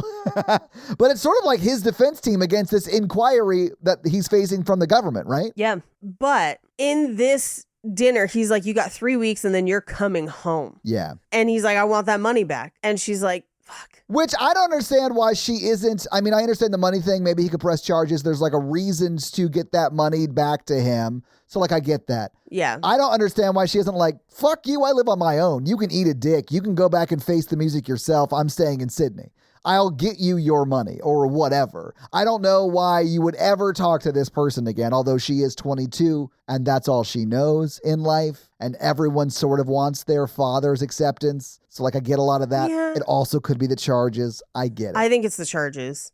The charges makes it, because it is played as if he hid the fact that she stole the money and didn't press charges. Yeah. And so he could at any time, is kind of how it's played. I don't know how true that is, but I think she believes that's true. She certainly does. I don't know what the statute of limitations is, but certainly there is one. Well, and it's only been a year or two, so like max. Oh, I thought it had been a little bit less than that. Like, I thought it had been like 7-8 months. Yeah. Yeah. So any statute of limitations would probably fall, you know. Yeah. For that kind of theft, yeah, that's a lot of money. Yeah. Anyway, she gets a call, or I guess she goes home. Yeah. To Rhonda. The tumors come back. They need to do another operation, and she's not going to be able to walk. She will be in a wheelchair forever. Yeah. And she says her mom called and wants her to come home, and she said, no, I'm going to stay here with you. Now we cut to the future. We don't know how far into the future, where Muriel is looking through the want ads for essentially mail order brides, to be a mail order bride. Yeah. I think because she assumes she can get the money at this point and she gets to get married. It solves all her problems. It just kind of fucks Rhonda over. Yes. So we cut to her meeting this new dude that she's supposed to be marrying. Paige, when she walks into the swimming pool and the only thing you hear is like a middle-aged dude yelling at a swimmer, I was like, good God, I hope it's not him she's going to meet. And honestly, it's worse. No, I immediately knew. I was like, it's for the Olympics, isn't it? Like, I just knew it. Yeah. Because what has happened is this is taking place when apartheid has ended, but relations are not good in South Africa. And this man has then fled South Africa to swim for Australia, but he needs to basically establish residency and like, I guess, citizenship Yes. by marrying someone. Yeah, he needs citizenship to be able to swim for Australia in the Olympics. Which are a few years away at this point. Yeah, because his family is, I guess, somewhat exiled from South Africa because of... For potentially being war criminals. I assumed they were. Yeah, I mean, apartheid ended, I think, in 1990, right? It was like the beginning of the 90s, at least. Yeah. So if it's at 94, it's probably been a few years. I don't know exactly how many, but some. Since it ended. Yeah. But I'm sure relations were bad. They were really bad. Yeah.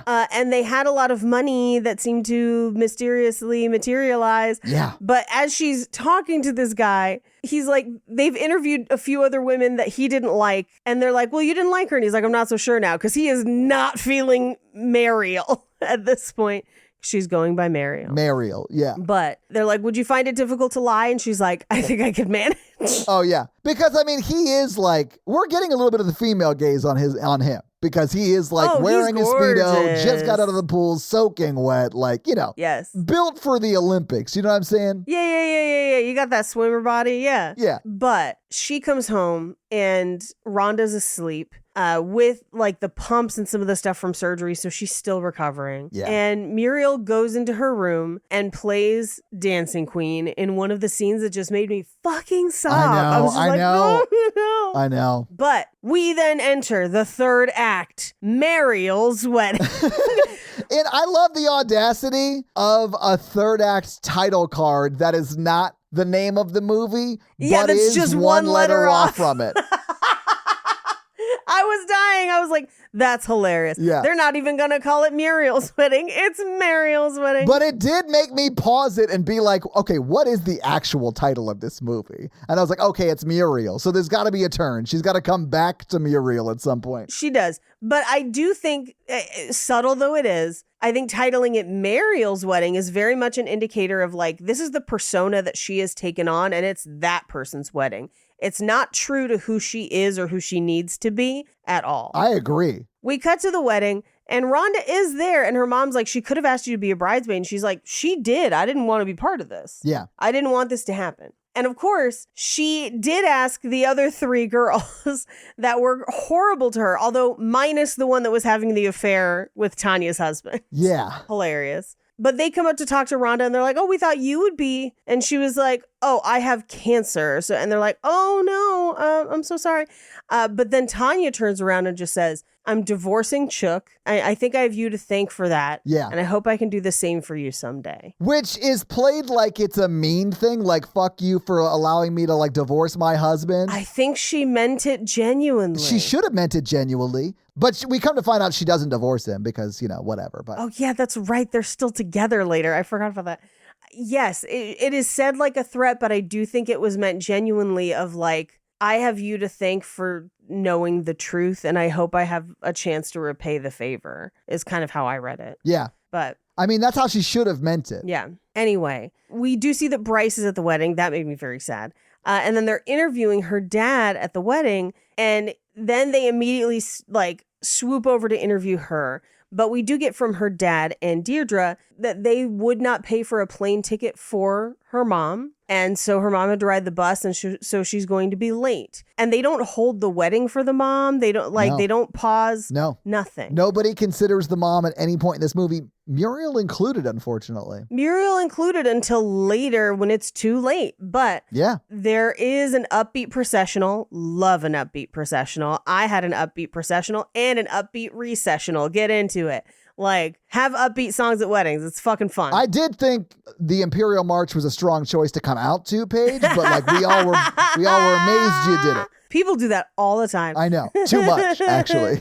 I did, it was a song by the Supremes called Lover's Concerto, because I also had to come down a spiral staircase was my aisle. And then our recessional was Love Shack by the B-52s. If you see a married bride at the front of the stage, you better get out of the way because she's walking. Love Shack! To this day, my husband sometimes still cries when he hears that song. It's very sweet.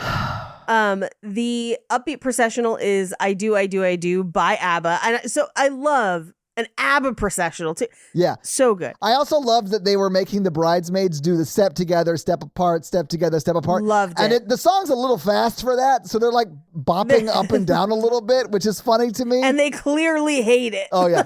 But also remember that the bridesmaids are the terrible ladies from her friends at the beginning. Yep. So like you're like, yeah, hate you, so enjoy that weird step. Yep. Enjoy it. But they get to the actual ceremony. And I do love that Muriel, the entire way up and down the aisle and at the altar, is just like smiling so hard. She's just like, yes, it's me, Muriel. Yeah. She's so into it. It's me, Muriel, Paige. Muriel. The thing that makes me sad, though, is like this is her 15 minutes. Yes. And the rest of her life, if she intends to live it this way, will be a sad reminder of this one moment. As we see later when she's rewatching it later. Yeah. Anyway, she's smiling. She's so excited. And they go to ask for vows, and her husband is like, and his best man, who's also his coach, is like, yes, think of the games. It's unhinged. He looks very sweaty. He looks like he might throw up at the prospect of marrying Muriel. Right. So I get it. Like, he does not seem at all into her and isn't, but he does. I think it's because, Paige, he doesn't know her, because later in this movie, he does tap that shit, and I think he was into it. I don't think it was a physicality problem. I think at the pool, it was because she was coming on too enthusiastic, and that is off-putting under those circumstances. There's a scene, like 2 scenes from now, that I think lays the groundwork for that brilliantly, and we'll talk about it when we get there. Yeah. Anyway, so she doesn't see Bryce, who is like devastated, and she doesn't see her mom, which is, she walks right past her. On the way in, Paige, she asks about where her mom is, and the dad's like, I don't know, maybe getting a taxi from the bus station. Like, nobody considered when mom could even arrive at the wedding for the wedding start time. Like, it's so crazy to me that they didn't consider any of that. I understand if, like, you have no contact with your mom for various reasons. Like, and don't consider that because she's not probably even going to come. Like, the mom is coming. She's coming the most inconvenient way you could come to this wedding, and you aren't even, like, holding it. Right, because she didn't have any money because her dad is financially abusing her. Yes, it's heartbreaking. It is heartbreaking. Like, I cried at the wedding because she walks in right at the end of it to see her daughter, Muriel, getting married to a racist and then walking out, and then someone else being identified as Mrs. her last name. Yes. You know, her husband's last name. I don't know what it is. Heslop. But like, more or less, imagine how replaced you'd feel if you were Muriel's mother. Like, because the affair partner came with your husband to the wedding, and now the affair partner is getting called your literal fucking name on the way out by the husband who just married Muriel, your daughter. Like, I understand why what happens at the end of this movie happens, but it's heartbreaking. Like, I was crying at this moment. It's so sad because they walk right by her, Paige. The camera just like close on her sobbing, and I was just like, oh, rip me to fucking shreds. She's just like clutching that present like the hug she wants to be giving her daughter in this moment. And it is so fucking sad. It's so sad. I want to cry right now. Like, it's so sad. It's so brutal. She does see Rhonda in the wheelchair, and she is not very nice to Rhonda in this moment. No. But this is where Rhonda, she's like, well, so, you know, what did you show these bridesmaids by having them? She's like, that I'm as good as they are. And she's like, that's ridiculous because you're better. You're different, you know, whatever. Yeah. But she's like, well, yeah, no, I'm going to drive back to Porpoise Spit with my mom. And she's like, no, I bought you plane tickets, as if that's going to make it better. Right. Anyway, so Rhonda leaves. We cut back to her coming home on her wedding night to his very fancy flat that has a his and hers room. Paige, it's not a flat. They live in a hotel. He lives in a hotel that his parents pay for. And I think largely because of the pool. It has a pool that he can swim in. Yeah. Or some sort of fancy condo something. But like, well, she actually answers the phone at one point and says, yes, it's like the XYZ and hotel what room or it whatever. is. Yeah. Yes. Yeah. So it is just a hotel. But I mean, I wouldn't say that's necessarily uncommon. Like, his parents are probably on the run, having embezzled countless dollars during apartheid or whatever. And so they're just living on the lam, sort of. We find out that they paid for the wedding. Yes, they did. They paid for his weights and everything, and he's going to go downstairs to swim. And she goes to like kind of sit in her room and he says, it's not just the money, was it? And she's like, yeah. And he's like, who marries someone they don't know? And she says, well, you did. And he's like, yeah, I want to win. And she just says, me too. So do I, yeah. Yeah, and I'm like, this is the moment where he kind of understands her a little bit. Yeah, I think at this moment he's like, okay. And so when they do have, we'll get there, because there's a moment that I want to get your take on, because I think he has a moment where he goes to get her and be supportive. But let's get there. Yeah, we'll get there. I do think he's a terrible person. He's a racist for sure. He's not a nice guy. But we don't see that in the movie. It's just in context. Yeah, it's just in context. But we cut to her mom shopping at what is clearly a bargain store. Yeah. And her feet hurt because she's been on them all day because she does all the work. And so she takes her shoes off and switches them out for more comfy shoes from the bargain bin, and then goes to pay and forgets she has them on. Can happen, has happened to any number of people. And at the police station, she's even like, I meant to pay. Yeah. Like, I had the money. Like, I could have paid. I meant to. Yeah, it's shown that they're not like expensive shoes. Like, they are bargain bin shoes. Like, I don't for a second think she wasn't going to pay for them until we see her walk out. But I think it is like a lapse of like thinking. She just forgot. Yeah. Yeah. But they also show, because when they give her back the change, she had enough money to buy the shoes. Oh, I didn't even realize that. Yeah. Yeah, she could have bought the shoes. Yeah. It was just lapse in judgment. Yeah. But that lady is a hard ass, and so she ended up in the fucking police station for $12.99 shoes. That's the fashion police again, by the way, from the beginning of the movie. Yeah. But this is where she's like, I need help around the house. And he just leaves her. Yeah. He just leaves her. Yeah. Because he's a fucking monster. Yeah. And he basically is like, the reason I didn't get elected is because my family wasn't up to scratch. I never had a bloody chance. And it's like, your failures are not reflective of your family. Like, I understand being upset because you didn't achieve the things you wanted, but you don't get to take that out on other people. It's not their fault. That's all he does, though. That is all he does. And that's all he does. I mean, he makes his youngest daughter wear his state representative race shirt that he lost. Yeah, all the time. Like, there's no way she wants to wear that. So, like, you have nothing but a hyper supportive family because you demand it. Right. You failed because you're terrible, sir. You're terrible.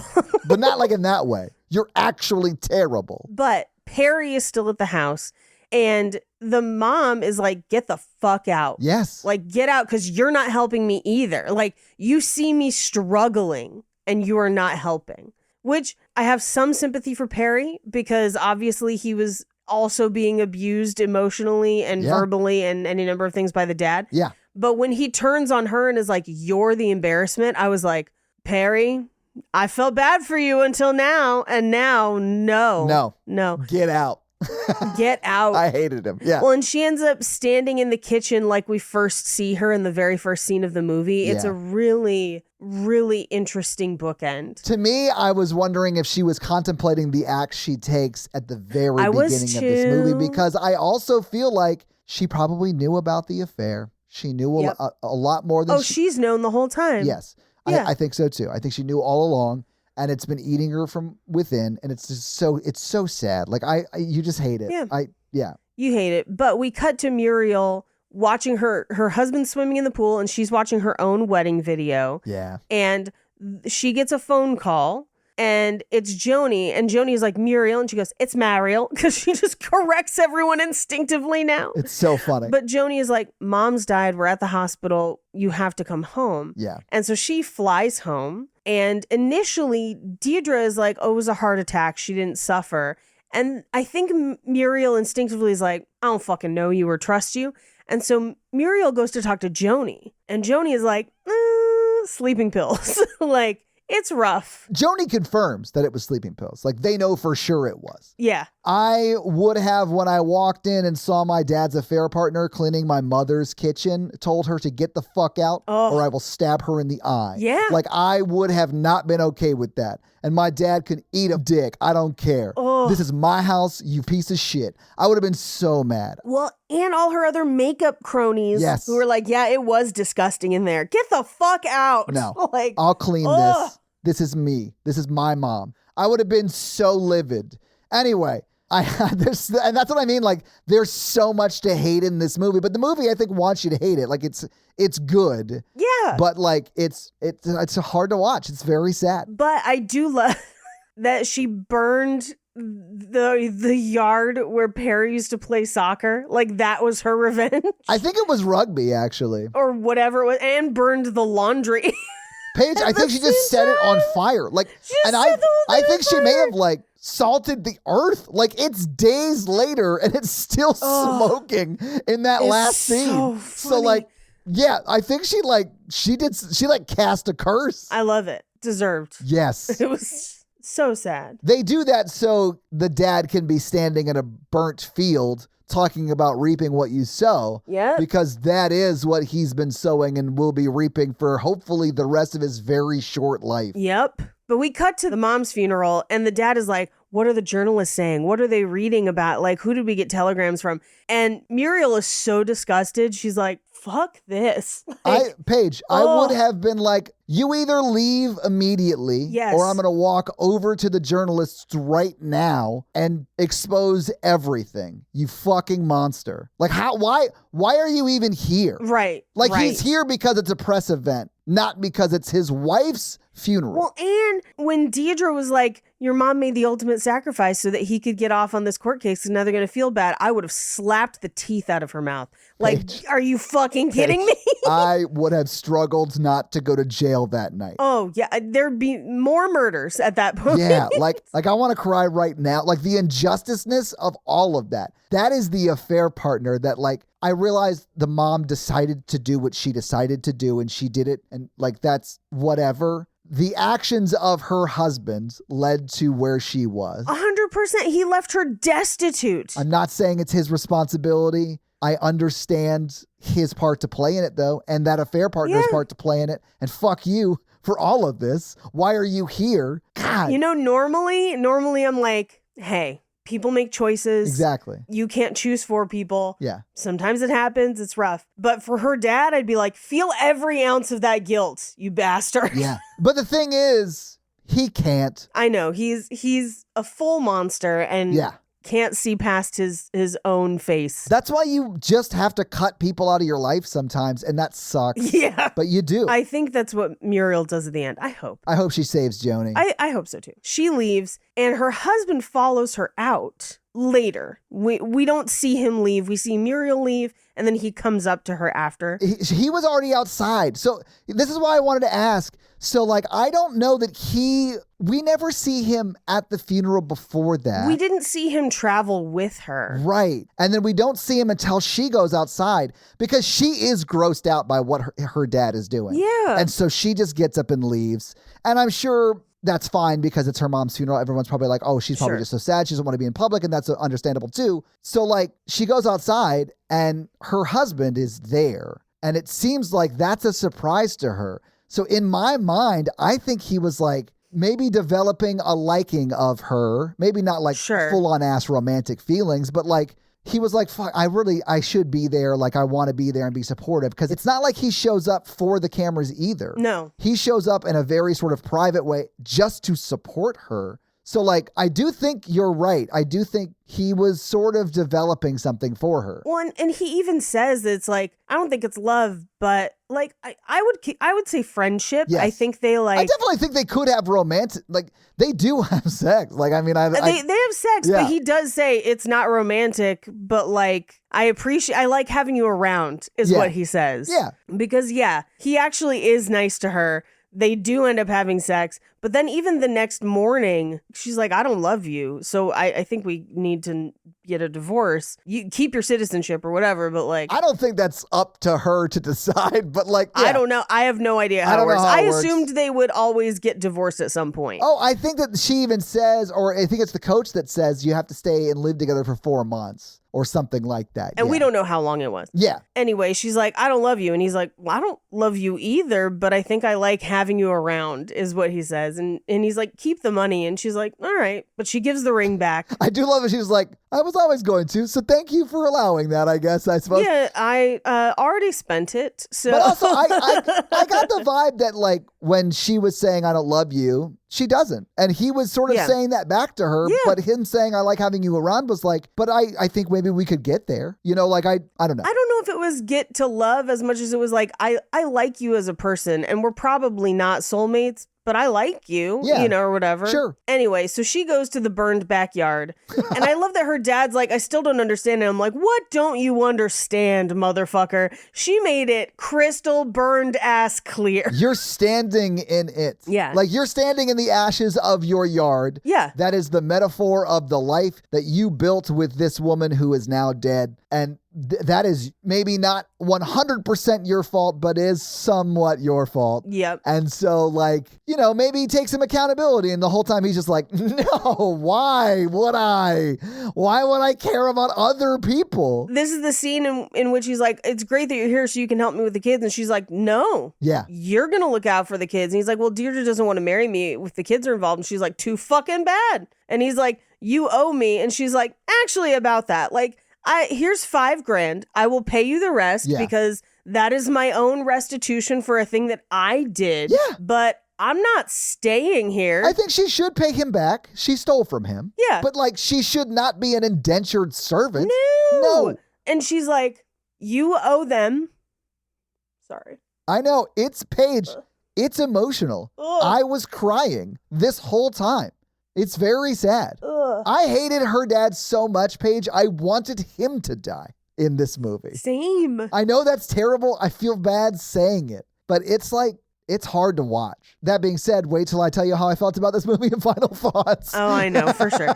But she's like, no. You have to do it. I don't care if you can't get married. Maybe I'll keep in touch. And he was like, hey, how about that telegram from the prime minister? And she was like, how'd you do it? And he's like, oh, I called his office. Like, I was almost a state thing. And she's like, huh. And it's almost like you see the realization in her face of like, all of his calling them worthless, calling them useless is about him feeling that way. Yeah. It's literally casting his insecurities on other people as defects. Yep. So that he can point them out for the thing he feels bad about himself being. Yes. Yeah. It is a very common thing people do to people. Not even necessarily parents do to their kids, although that happens. Just people in general. It's just people do to people. Yeah. But she leaves. She goes to pick up Rhonda. And at which point, we find out that they're about to go meet Rose Biggs for lunch, who was the one. Well, because when we pick up with the scene that she goes to save Rhonda at, it's just Rhonda and her mom entertaining the three terrible, friends from the beginning wedding scene, right? Yes. And we find out that lady, I think you said her name is Nicole. No, Nicole's not there. So they're going out to dinner with Rose Biggs, who was the other person sucking the husband's dick that we never met. We just heard about. Right. We never meet her. Right. Yeah. But that is the scene that is confirmed that the husband that Rose was sucking the dick of, his wife is still married. They're still married. And that she sucked Rose's husband's dick. And she's like, see, we're all kind of fair now. Like, we all make mistakes. Yeah. It's wild. And then Muriel, full on Muriel with a U, comes in and like says, I'm here to take Rhonda to Sydney with me. And then it is over dramatized because she doesn't even pack. Yeah, no, they just run. They just like get in a taxi. But like, I love it because it allows Rhonda to wheel out and be like, I'm out of here, cocksuckers. And then just like leaves with Muriel. And like these people who like clearly peaked in high school are like going after them, offended that they were called cocksuckers. And we literally just leave the movie. We leave Pig Spit Swallow Town or whatever with Muriel and Rhonda laughing at the absurdity of the people who stayed behind. And I love that for them so much. Yes.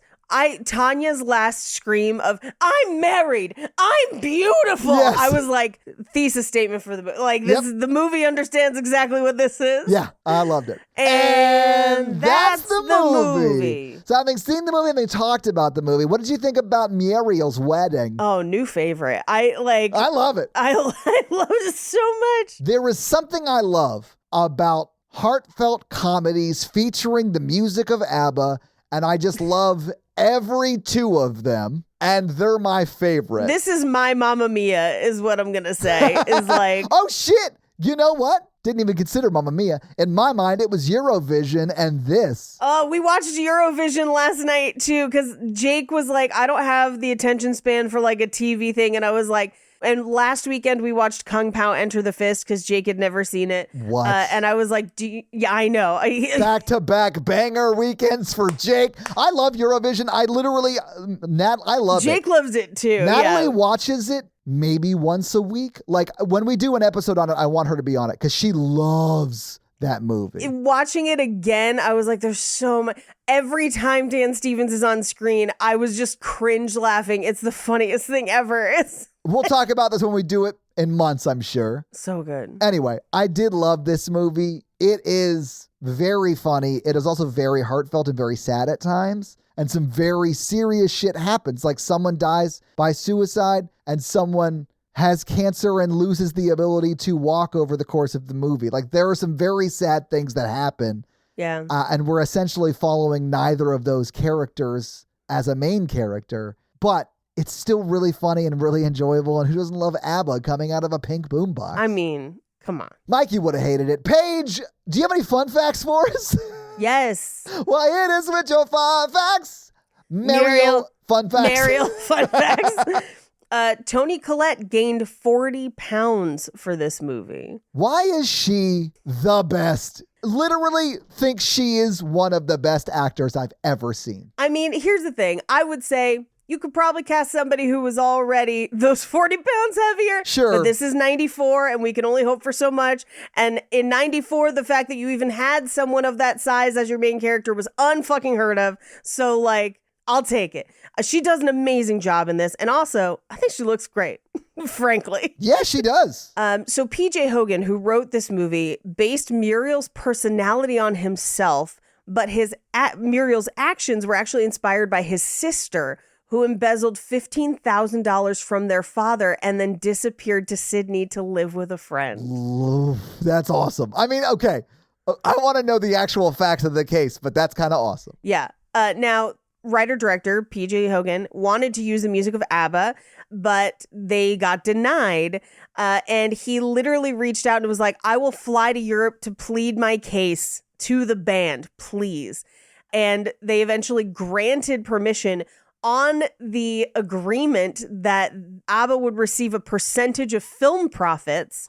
And the film turned out to be a big international hit, which allowed ABBA to grant rights to their songs to another movie filming at the same time, Priscilla, Queen of the Desert, but also is part of why Mamma Mia, the stage play, happens, because they realized that granting the rights to their music was actually incredibly lucrative for them, because their music has been wildly impactful over that time. That's awesome. Yeah. Good for them. Bill Hunter, who is in both films. Both films being what films? Priscilla and Muriel's Wedding. Okay. He plays, I believe the name is Bob. Oh, he's the guy. Yeah, he's the mechanic they pick up, Paige. Yeah. He is. Yeah. Yeah. He's great in that movie. He's not a full-ass villain. No, great actor. Wide range. But it required him to have different length hair and beard and to be in different parts of the country.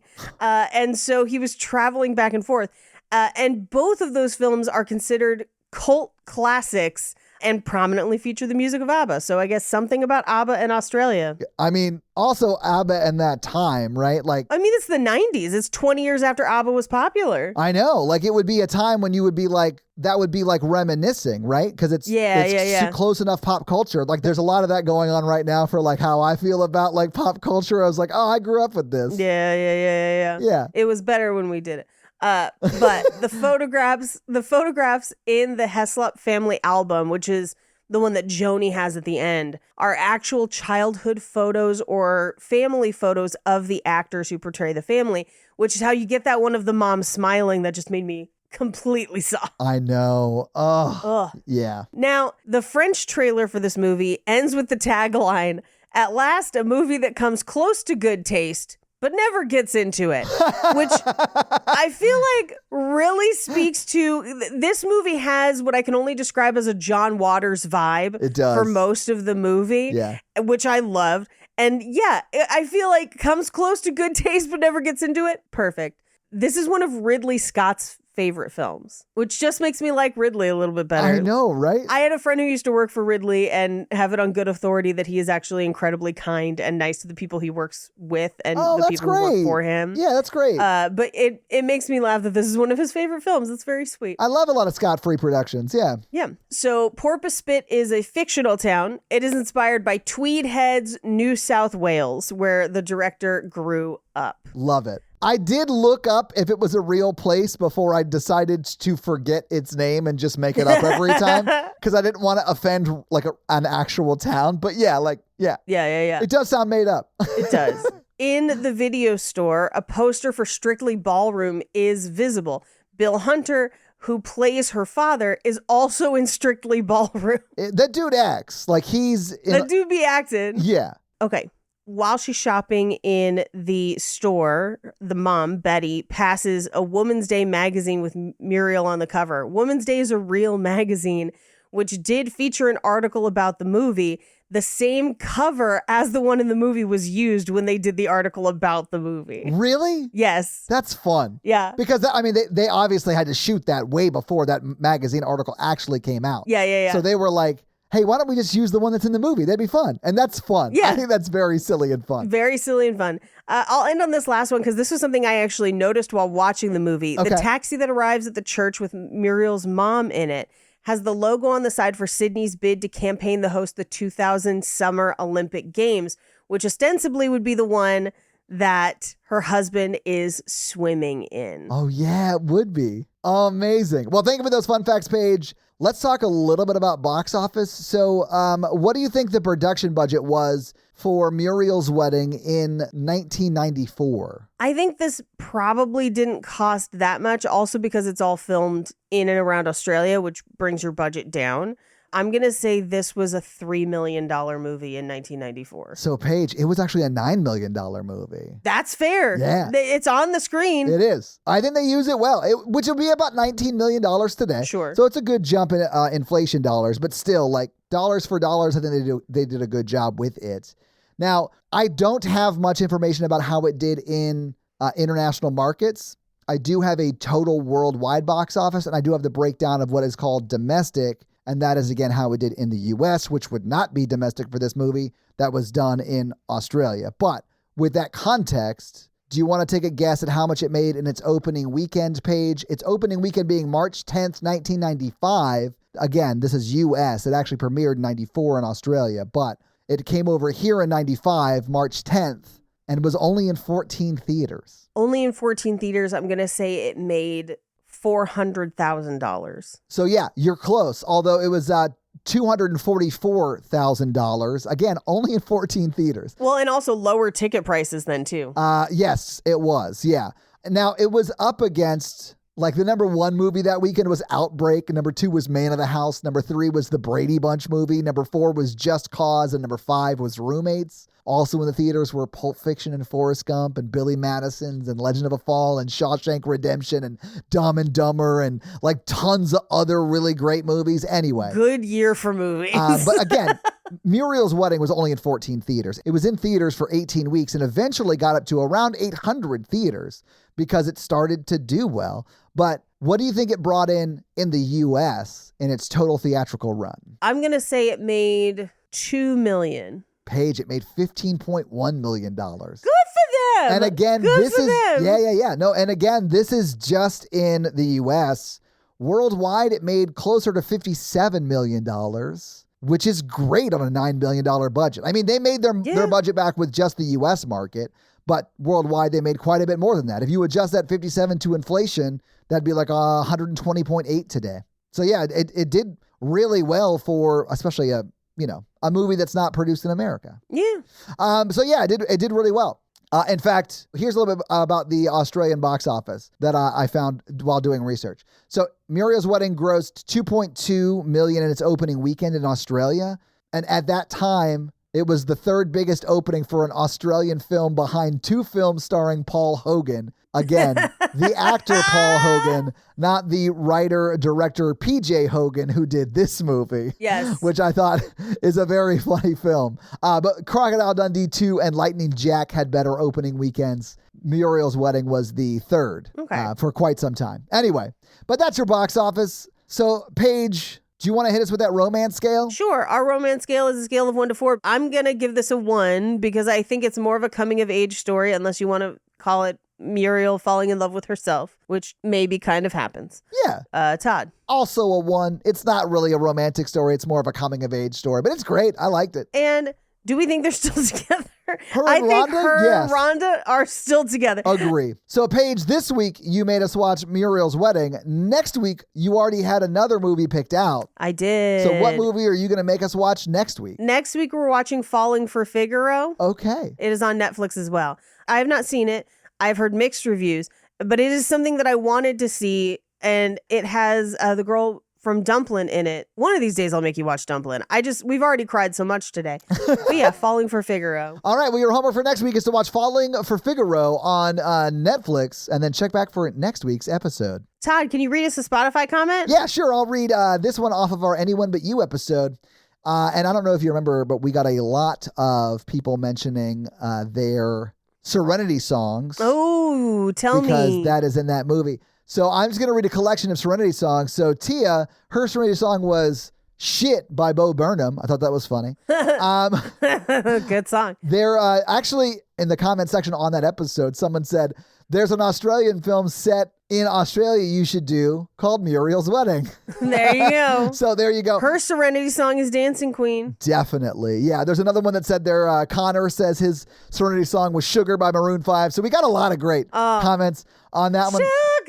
Yeah. Yeah. I actually like that music video because it takes place at various weddings. That is a fun music video. Yeah. Anyway, so thank you for those Spotify comments. And if you want us to read your Spotify comment and or 5-star review, leave us a 5-star review and or comment and we'll do just that. So yeah, if you guys like this show and want to hear our other show where we talk about horror movies, that is The Horror Virgin. That's the only other podcast I am on, but Paige is also on Cult Podcast, which you can find at Cult Podcast. And you can find us on social media. I am at Todd J. Awesome, literally everywhere. Paige is at Paige Wesley on Instagram. No, it's at Rampage Wesley on Instagram and TikTok, at Paige Wesley on Twitter. That's right. All right. So that's where you can find Paige. If you want to find the show, we are at Romancing the Pod Show, right? Yep. Romancing Pod Show on Twitter. Well, and Instagram, right? And Instagram, but it's show SHO because character limits. If you start typing Romancing the Pod, it'll come up. It'll definitely come up on Instagram.